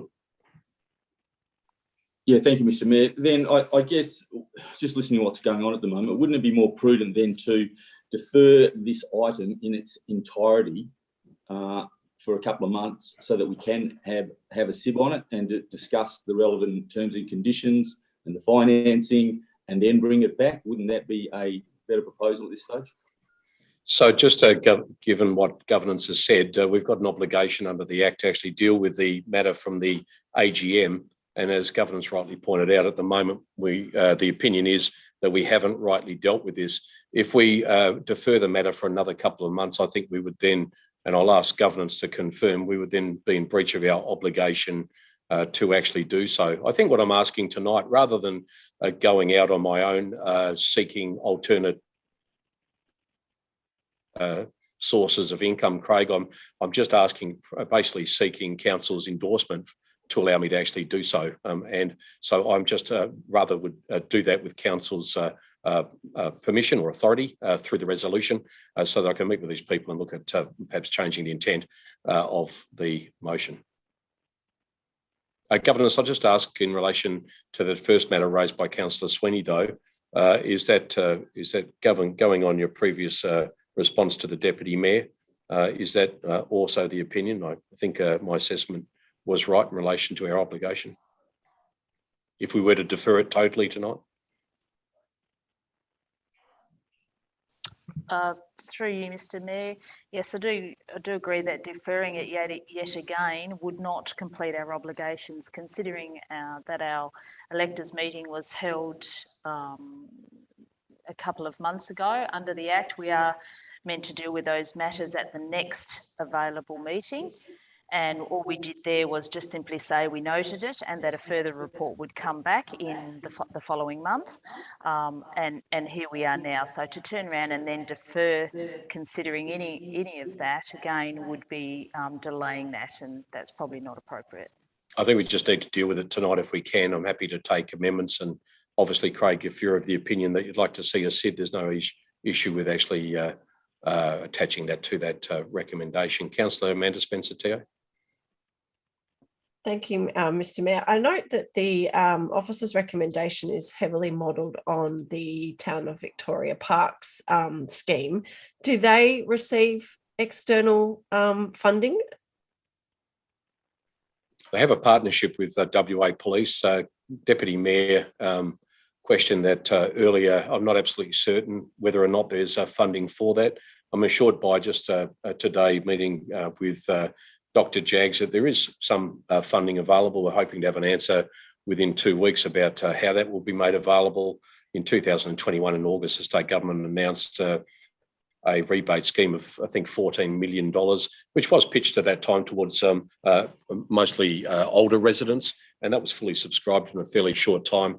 So there is some propensity at state government level to support a rebate scheme. It's just that I think we've never asked them to partner with us. So I'm hoping that Council will authorise me to do that, and I'd be happy to do that. But so to answer your question, I'm not sure. Okay, but we're not just going out on a whim here, hoping that there's something out there, that there is a potential that there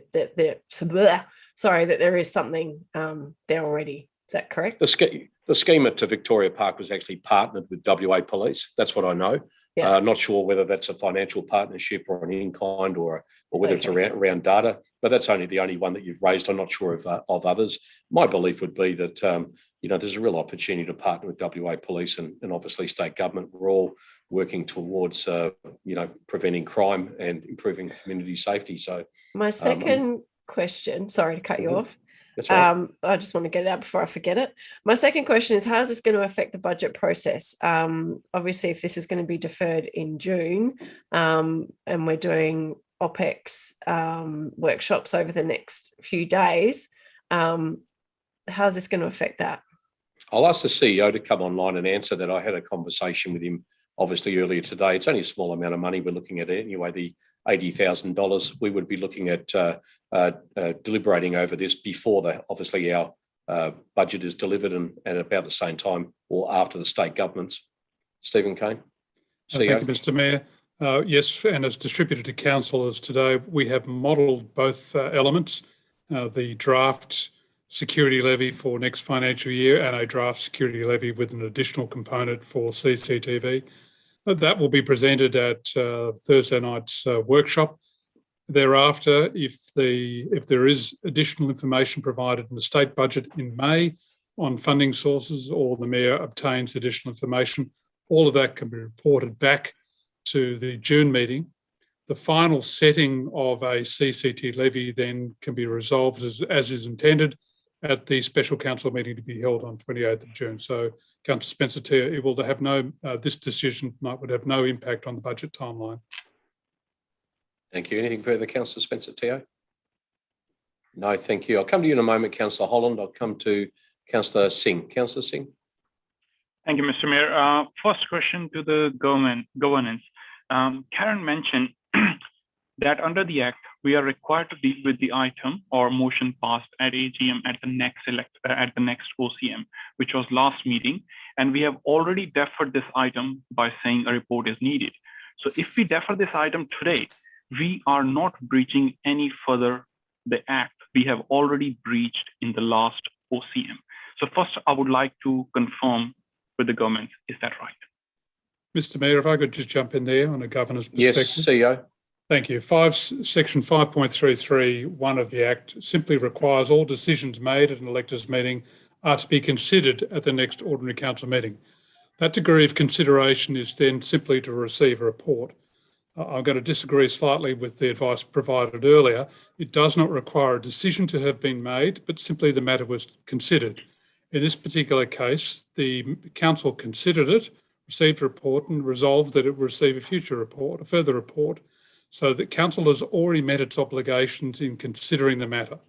The Act does not specify whether considering makes a decision one way or the other. Thank you, CEO. Follow-up question, Mr. Yeah, Mayor, of course. if I may. Go ahead, Councillor Singh. So that means under the Act, we are under no obligation to make a decision on the motion passed at AGM today, which means if the council wishes, we can defer the whole item until, as Councillor Sweeney said, We have a SIB, and the great work you are doing, Mr. Mayor, to talk with all relevant parties to gather all the information to exhaust all the alternate funding questions, and then we can get together, debate whether we want to give our OPEX to this cause or can we have funding from other parties, rather than just saying we don't like it. I mean, we don't have any information right now, so rejecting a motion passed at AGM, I do not feel comfortable with it. So just having said, I'm looking for guidance. How can we defer the whole item? I think I can provide just a little bit of guidance.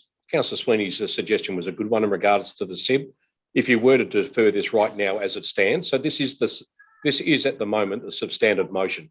So the original motion of staff was not put. I've put an alternate motion, you seconded it. That is now the substantive motion that we are debating. If you were to move to defer it right now, or a procedural motion, if somebody wished to put a procedural motion, defer it till June, it is deferred in its current form and it doesn't currently include a SIB. So if somebody wanted to actually amend it to include that a SIB the council be provided with a strategic issues briefing prior to the matter coming back to council, we can certainly move that amendment and have that put to council, and Councillor Sweeney could certainly do that. But just to take your point, you asked for guidance and I'll provide it. Those items that have been taken out of there, councillor, are still covered by item 2.A, where it says council will then review, is resolving to review the terms and conditions, including the subsidy rates provided for all other eligible security items.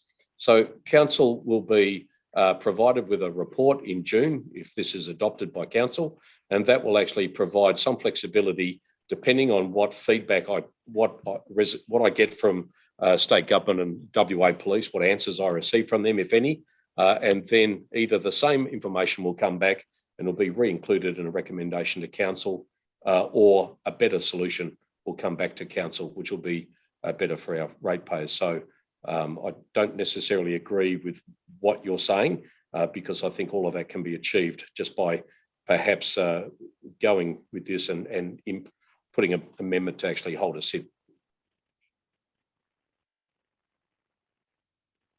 Councillor Holland. Thank you, Mr. Mayor. You can put a procedural motion through and put that in that motion that you do a SIB. That's quite easily to do. We've done that before on numerous occasions, to come back as a with the SIB first. But the other thing that I might just ask if you don't mind, Councillor Holland.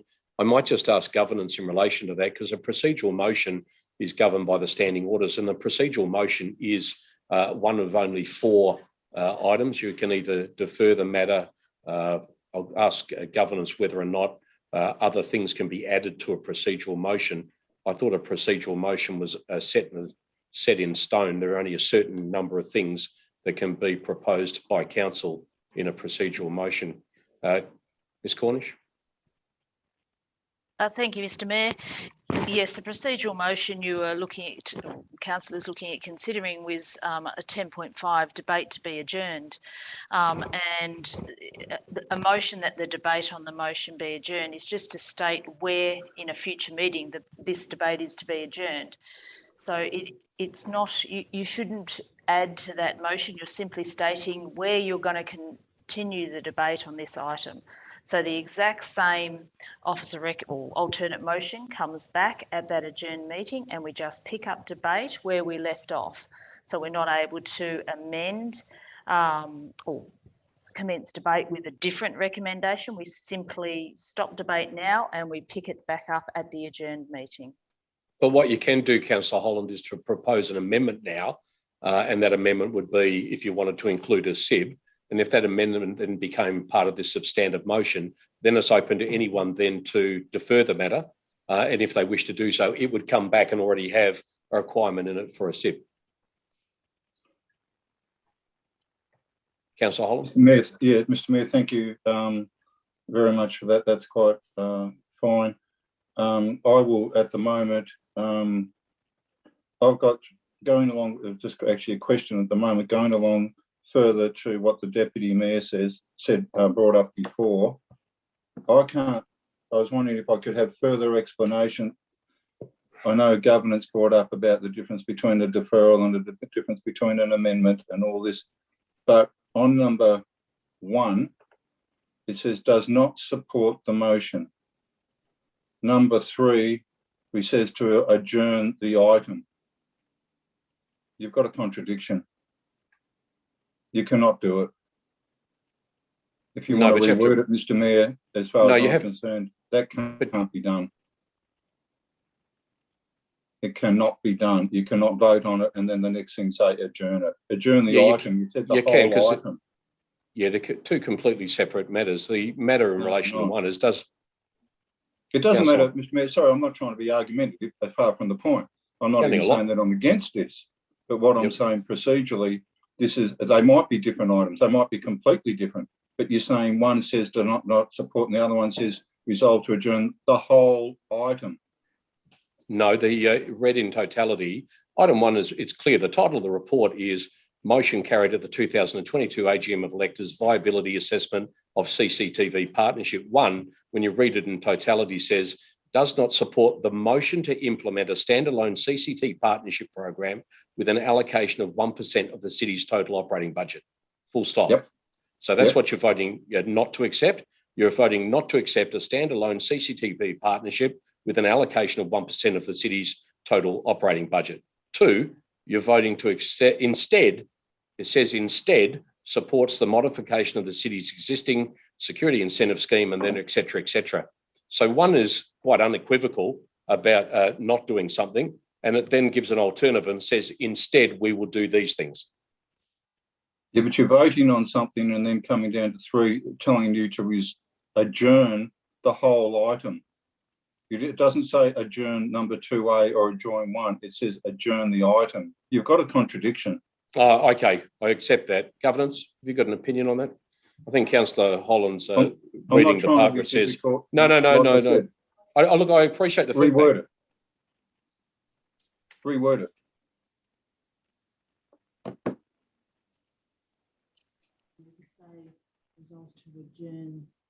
Items. Items 2 and 3.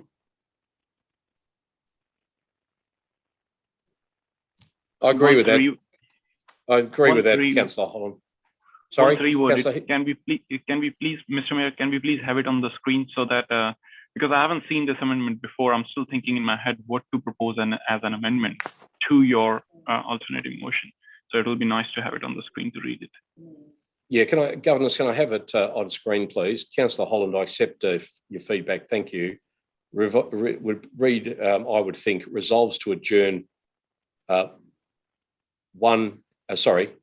seeks to adjourn 2A and 3 to the June 2022 Ordinary Council meeting. That would mean that number 1 would be dealt with tonight in relation to not supporting the motion to implement a standalone CCTV partnership. That actually would then close out our obligation in relation to the AGM of electors. And 2 and 3 is basically says instead supports the following, and those 2 and 3 would be put off until council resolves to bring the matter back. CEO Kane. Thank you, Mr. Mayor. You've suddenly popped up on my screen. Yes, I have. I tend to agree with the others by inserting the word adjourn in there. We are creating conflict because you won't have a decision once you've adjourned it. I think, Mr. Mayor, that number 3 should probably be reworded if what you're seeking to do is to defer the consideration of any adjustment to the CCT levy until the city has conducted a SIB on this matter, which has allowed us to look at alternate funding sources. I don't mind that. I think that's got to be just slightly reworked, but I'll get you just to have a look at that on screen. I think that meets the requirement earlier raised by Councillor Sweeney and supported by Councillor Holland, and also meets the feedback from Councillor Holland in relation to the confusion in relation to items 2 and 3. And if I could just add for the context, Mr. Mayor, that once we've had the workshop on Thursday night, we'll have already presented to the councillors or to the elected members what the proposed adjustments are to the levy that would be necessary without any form of external funding resources. So that would be quite clear. With the time frame that's allowed, we would be able to put in this item again after the May budget has been held and to give us the opportunity to come back again to elected members. Probably at the 4th workshop we already have planned for the 24th of May, that would allow us then to look at whether there's any modifications that can be achieved through external funding.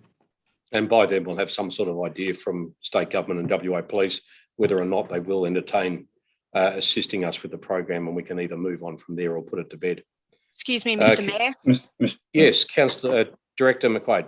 Just if I may, with regard to any adjustment to the CCTV levy, there is no CCTV levy. If we could say any adjustment to the SIS funding, SIS funding, which is the Security Incentive Scheme funding, until the city has conducted a strategic issues briefing.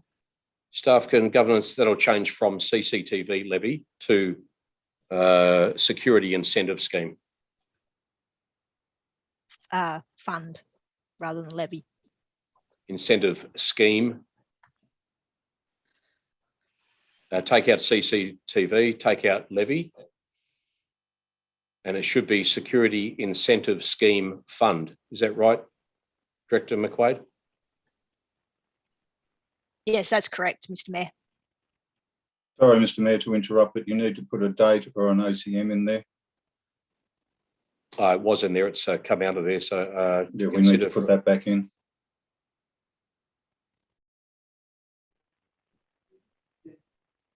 Thank you, Mr. Mayor. If I could just add, just context, I don't know you actually need a date, and that the security levy has to be adopted as part of the June budget consideration. So it would be our intent to conduct, as I mentioned, this at both at the workshop on Thursday, as well as the other 2 workshops we already have, because we know the deadline for us is to have this all resolved in time for the June special council meeting for the budget.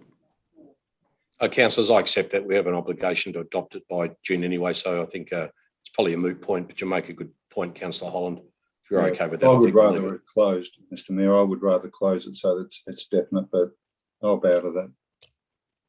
Excuse me. Okay, thank you. Councillor Singh, can you live with what's been proposed? This matter's basically being deferred to June for consideration. I just don't want to labour on this too much tonight, but I will if I need to. If I may, Mr. Mayor, the only amendment I would like to offer that in item in point 1, instead of saying does not support the motion, to change those words saying resolves to defer the motion. So instead of just deferring some parts, we are also deferring to make a decision that we do not support the motion at the AGM. I mean, we are jumping ahead. What we are saying here is, okay, we're gonna look at all the alternate funding resources. Worst case scenario, what if there is no alternate funding courses? At least we want to debate whether we want to give a little bit of OPEX or 1% of OPEX to this cause. It's too early to make that decision. So it's good to defer. So all I'm saying is, in point number 1, we replace does not support these 3 words with resolve to defer the motion. If you are okay with that minor amendment, I hope. Basically, we are resolving that decision. Sorry, we are deferring that decision. I think we need to deal with that tonight. I don't support the 1% target, to be absolutely certain with you. That's a significant amount of money that's not budgeted, and I wouldn't support that amount at the moment. So that's not something I would support. Can I just call a point of order? This is the second time tonight that we've been making motions on the run. We're not keeping to the proper processes in terms of movers and seconders and amendments and foreshadowed alternatives. We have a mover and a seconder. The seconder hasn't spoken. We are again changing the motion as on the run. The same happened with the Castle Dare motion. We're just making point taken, Deputy Mayor. I don't think you need to labour the point. You've made your point. I agree to a point.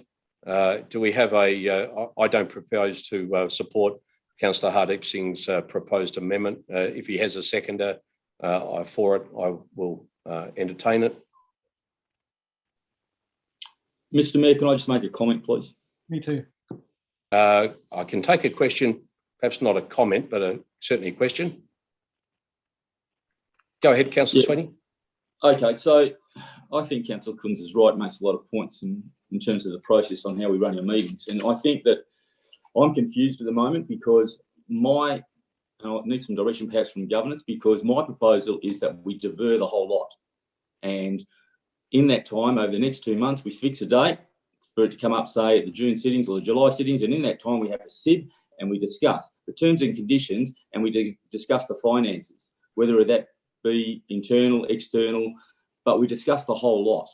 And it's quite simple. All I want to do, my proposal was to defer the whole lot. Now, can we or can we not do that? You can certainly propose at the moment. So I'll just go back to the start. At the moment, we have a substantive motion on screen. That is what it is. We've had a change made to it. We haven't got to a point where we've completed 3, but you can certainly right now at this moment, Councillor Sweeney, propose to put a procedural motion and have the matter deferred to the June meeting. End of story. No one gets to speak against that. You get to speak in favour of your deferment, and then we put the matter to the vote, and that is the end of it. And you're probably right, it doesn't change an awful lot. It would just be deferred until that time. Well, that's what I'd like to do. I just want to have some clarity over this. I think the whole lot should just be packaged up together and we should just defer the whole lot, because trying to look at bits and pieces, it's too confusing for me anyway, and what other councillors think. And I certainly do want to discuss the terms and conditions, because the terms and conditions are vitally important, just like the finances are, particularly when it comes to the equality and how we distribute. So yeah, I've got no problem with that. Governors, can I have the motion as it stands on screen, please?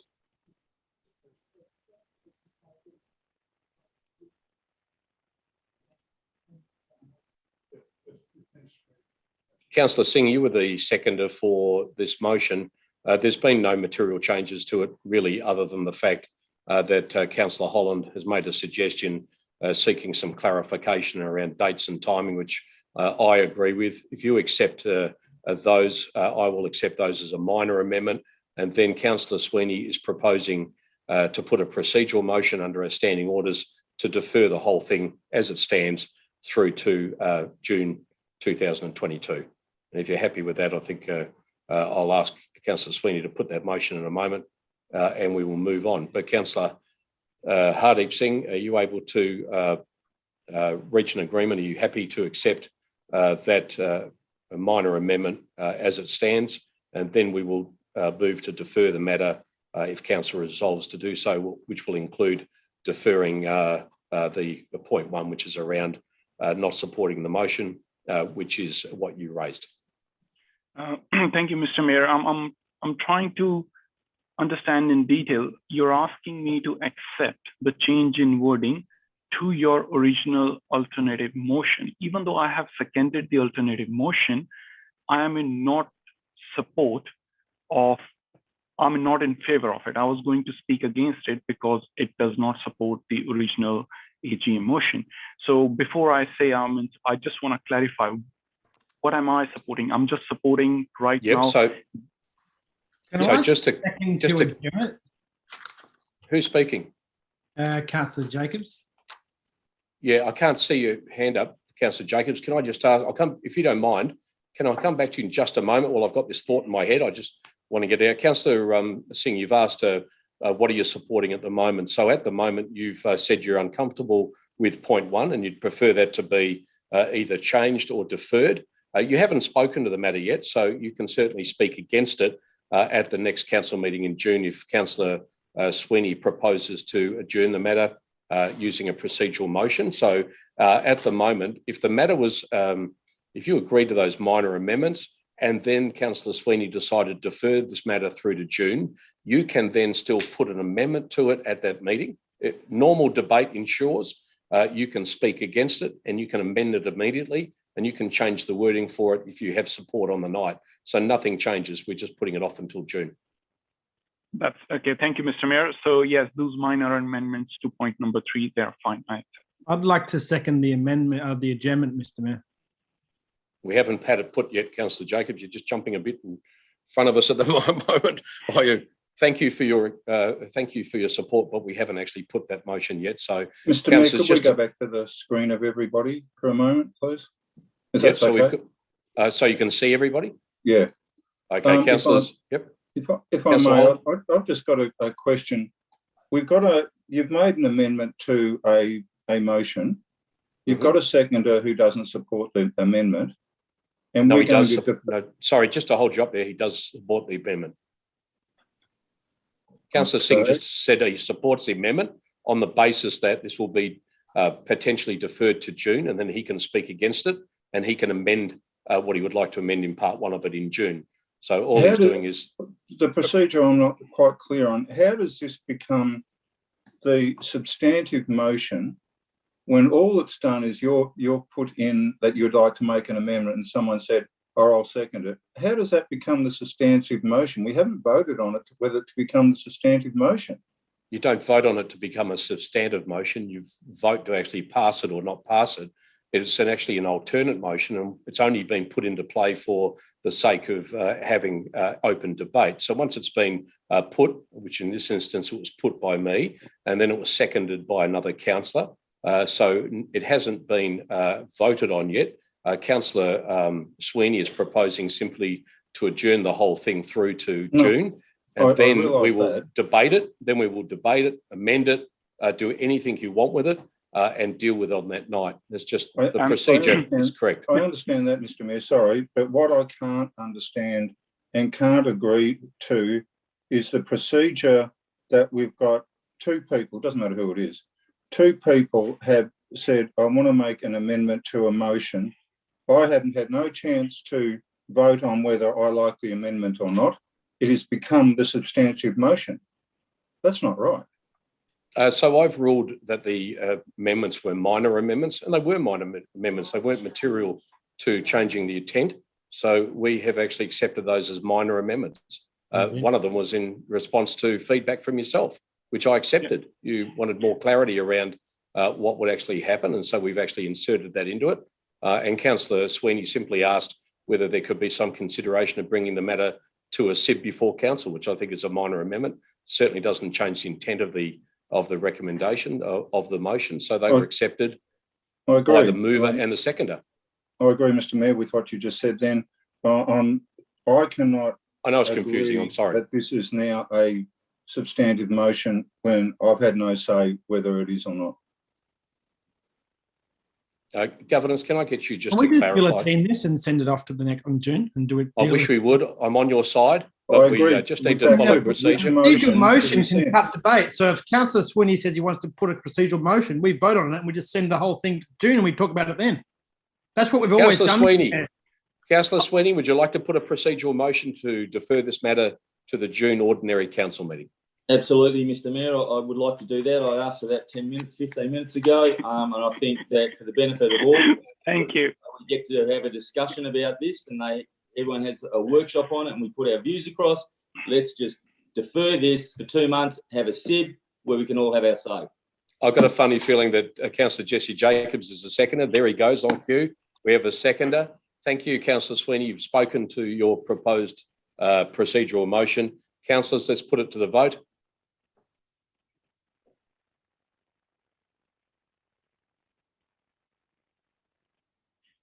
Thank you, Governance.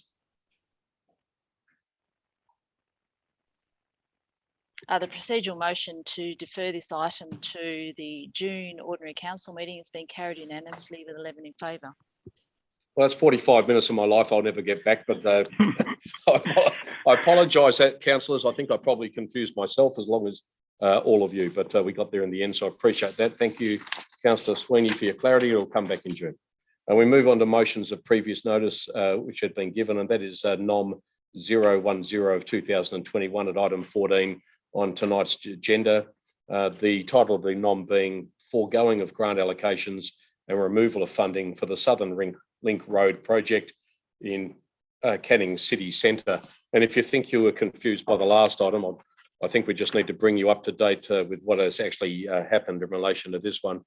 The recommendation, just for your information, is on page 154 of the agenda, and I'll ask Governors just to put it up on screen now. Now, this notice of motion was from Councillor Sabiri. It has been adjourned for a period, and that was to await advice from the Environmental Protection Authority, and that has now been received. But just so councillors are aware, back on the 16th of November, a procedural motion was put by Councillor, I think it was Councillor Bain at the time, and seconded by Deputy Mayor Kunza, to suspend standing orders. That was item 7.11 of standing orders, allowing members to speak twice on the matter. That was actually passed. The procedural motion was then put to defer the item until that report from the Environmental Protection Authority was received. And that procedural motion, which I think from memory, and I actually don't have it on my run sheet, might have been even Councillor Holland that put that, forgive me if I'm wrong, that was actually carried and the matter was actually deferred. It was. Thank you. That voice you heard in the background, everyone, was Councillor Holland, and that was deferred until tonight's meeting. So my ruling would be that 7.11 of the standing orders is still suspended because it has never been restored. But councillors, we've spoken on this matter a number of times. The ordinary council, let me see, where am I, the mover in a second, previously spoken for the motion. I now reconvene debate and call upon any member who'd like to speak for or against the motion again. Councillors, I'll open debate. As I said, standing orders has been suspended in relation to 7.11, which allows councillors to speak more than once if they wish to. I'm not absolutely certain that that's really required, as a number of members have already spoken a number of times on it. The only change has been that we were all waiting for the EPA report to come back on it. That report is actually, well, the EPA have provided their advice on this matter, and that has been distributed to council and was available to you not only in the report but on the hub. So I expect that councillors have seen that. Councillor Lindsay Holland, you have your hand up. Councillor Holland. Yes, just quickly, just came up on the screen while you were talking, Mr. Mayor, saying to a motion to reinstate standing orders. Are we going to vote on that? Well, we can actually vote to do that, or we can actually keep the standing orders suspended at the moment to allow anybody that wishes to speak again. I'm not sure it's absolutely necessary. If you wanted to put a motion to restore standing orders, you're certainly entitled to do that.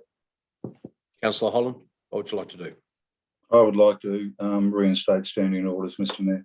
I'll put that motion that we reinstate standing orders. If I get a second and we vote on it, if not, well, so be it, whatever. Mr. Mayor, Councillor, at the last time we considered this, I moved that motion and was advised by governance that I wasn't able to. You weren't able to do what? Move the motion to reinstate standing orders. Apparently, it was to stay until the motion was dealt with. I've got vigorous nodding from Ms. Cornish in front of me here. Ms. Cornish, I'll ask for your advice. Is that correct? We need to deal with the matter and then we can reinstate? Yes, thank you, Mr. Mayor. When Councillor Bain actually moved a motion to suspend clause 7.11 of the standing orders, and he moved it for the period of this item.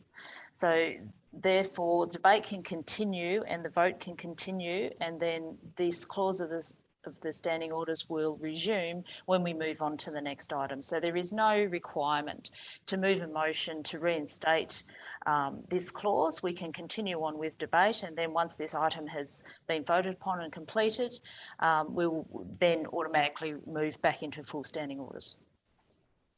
So does that mean that people can still speak twice, 3 times, 4 times? Yeah, absolutely. That was what was supported by council at the meeting, Councillor Holland. So that stands. Mr. Mayor, that's the procedure. We have to abide by it. Thank you. That's it. You know, I'm a stickler for procedure. Thank you. Councillors, does anybody wish to speak to this matter? The only additional information from the last time the matter was debated is the information that's been received by the EPA. Does anyone feel they need to speak again on the matter? Certainly can. You're entitled to. Does anyone wish to speak again? I feel obligated to speak on it, Mr. Mayor. I don't think a number of councillors actually spoke with respect to this item with all the information present. I think a number of councillors said we were waiting for the EPA approval. Fine. Deputy Mayor, I'll get you to speak and then I'll refer to Councillor Jacobs, who had his hand up. Deputy Mayor. Yeah, as I said, I feel obligated to speak on it given the significance of the motion and I guess what is on the line.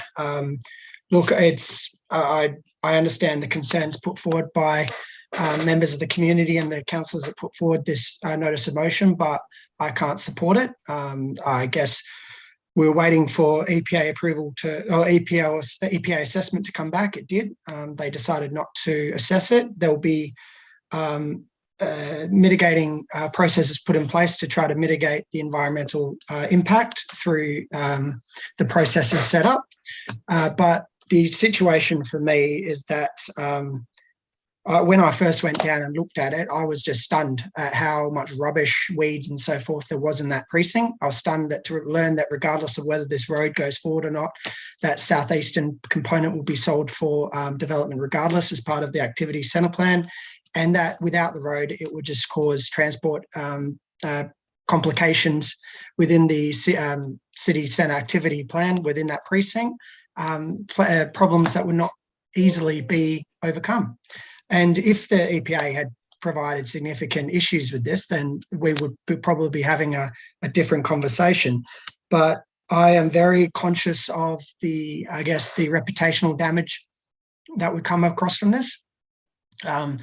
As I've said previously, I'm now a member of the Southeast Regional Roads Board, and they are under the impression that we're doing detailed design to then go back and give them back $5.9 million for a project after getting EPA advice that they're not assessing the project would look extremely negative upon the City of Canning. I recognise that any impact on the environment is something we should avoid as much as possible, but I mean, we don't, I guess, put that much scrutiny onto other projects that have massive significant impact, like the Thornley-Coburn line, like residential developments across the city and greenfield sites. I think that the minimal impact here for the important benefit that it will provide, we should be supporting, but also what lever that will allow us to have access to the site and improve a lot of degraded vegetation. I mean, at the moment, I think it's pretty sad with the state of the whole site. And if this enables us to get in as part of offsets to improve the adjacent vegetation and provide a better outcome there, I think then that's a big plus. But based on the evidence before us, I don't think that we should be stopping this project. I think that we, as councillors, have a obligation to enable the Southern Link Road, a long-term planned road, to go ahead. And I think council should, reject the notice of motion to allow the project to go ahead. Thank you. Thank you. Councillor Jacobs. Thanks, Mr. Mayor. So just scroll up here. I will be voting against this motion that has been deferred, I think several times. Basically, I think stage 2 plugs into stage 3. And so we did stage 2. And if you don't do stage 3, you effectively put stage 2 in a rat run for those residents. I think also if you go to page 164 of our agenda, you can see the mapping of the city centre, and we've already passed a motion today. Actually, I've actually moved a motion that was basically putting in an extra road into the city centre. You can't have a city centre without having roads, and there's lots of lovely spots in our area down to the river that have great protections, and there's no roads put through. I remember a few years ago we wanted to put Transperth was thinking about putting a road down the back just behind council. And that was Fleming Ave. Say again, sorry? Fleming Ave. Yep. Fleming Ave. Thank you, Mr. Mayor. And that was we said no to that. So look, these roads have their place, and in a city centre, you can't have a city centre without having roads.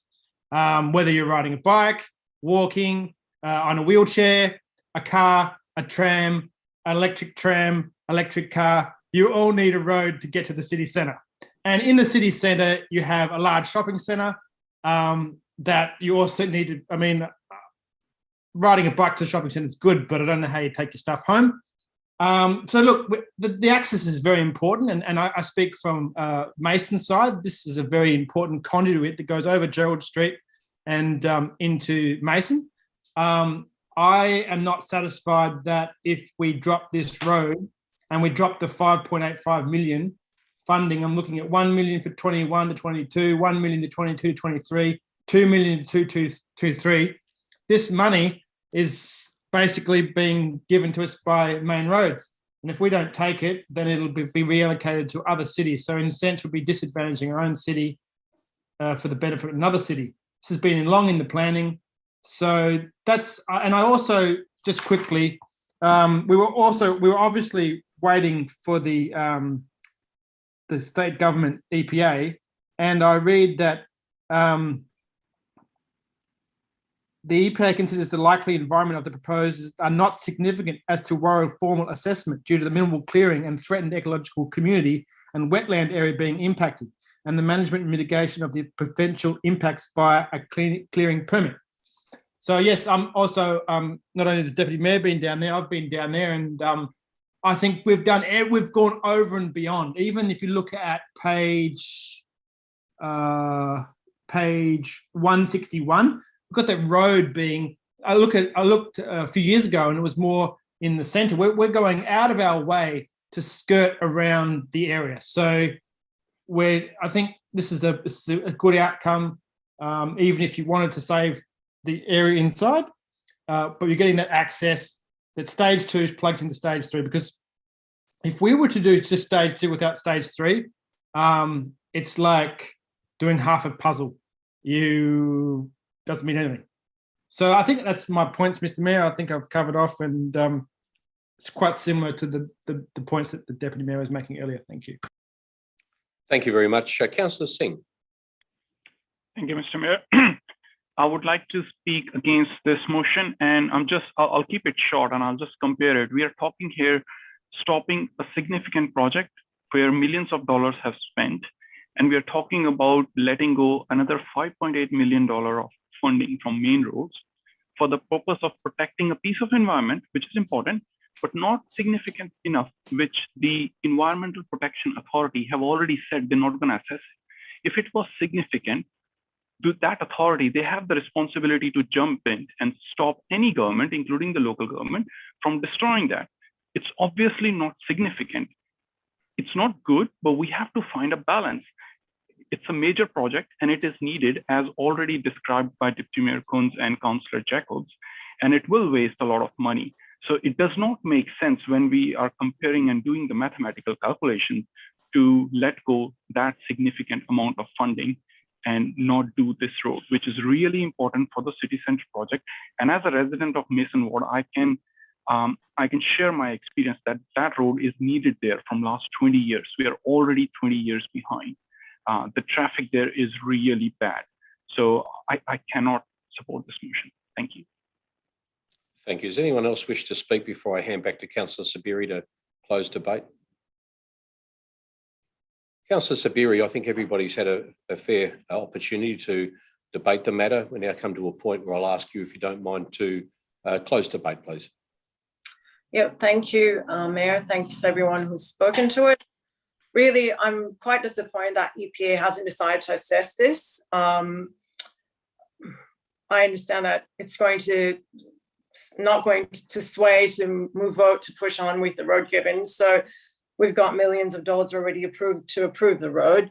But it's unfortunate that we effectively come too far to consider the longer term ramification on the environment. And to be honest, does this all sound familiar? Because it should do. It's similar with what happened in Canningvale with the kangaroo. So we're just overlooking it again. Who approved clearing of what happened in Canningvale? Who has approved it? EPA allowed it to go ahead, really. So again, we've got a similar situation here. So again, not recognizing that there's a TEC there, and it's really similar again to another item we had earlier tonight about the Christian Brothers not taking care of the environment down at the river. Who should have been taking care of this TEC? The Western Power and City of Canning. So really, that's all I can say. I'm quite disappointed. And it's not just about the economics of it. I would like to mention that, because we talk about money, money, money. It's not about the economics of it. We actually have an obligation to our future generations to make a decision on this. And if yes, making more roads is important to this council, let's go ahead and make more roads. That's all I can say. Thank you. Thank you very much, councillors. It's a little bit confusing. Just for the sake of the record, I'll ask you to vote. If you are voting in favour of Councillor Sabiri's motion, which is to forego the grant allocation and remove the funding, then you would use your green card in favour. If you're voting against it, will be the red card. Just to make it crystal clear, councillors, I'll ask you to please vote.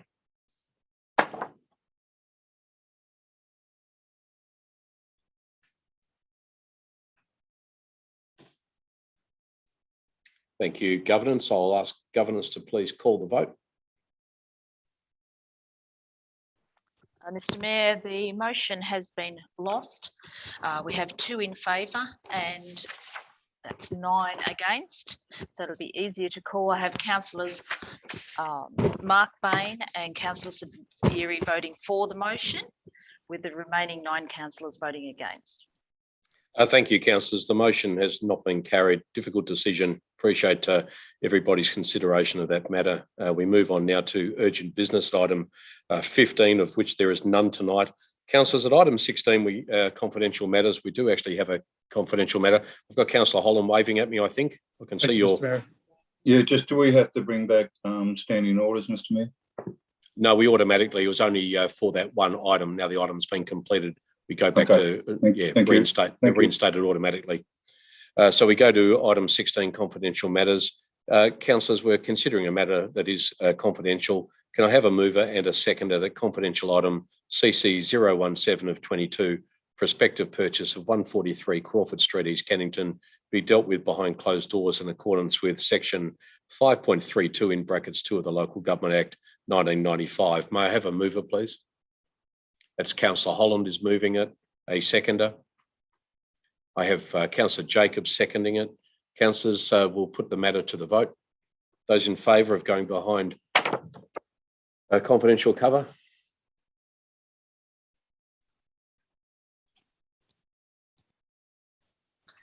Deputy, I can't quite see your vote. Thank you. Got it. Mr. Mayor, I have carried unanimously to go behind closed doors. That's all 11 in favour. Thank you. The motion to move behind closed doors has been carried unanimously. For the sake of those who are tuning in at the moment, this meeting will now proceed behind closed doors. I'm going to ask governors to suspend the live streaming of the meeting, and I note for the minutes of the meeting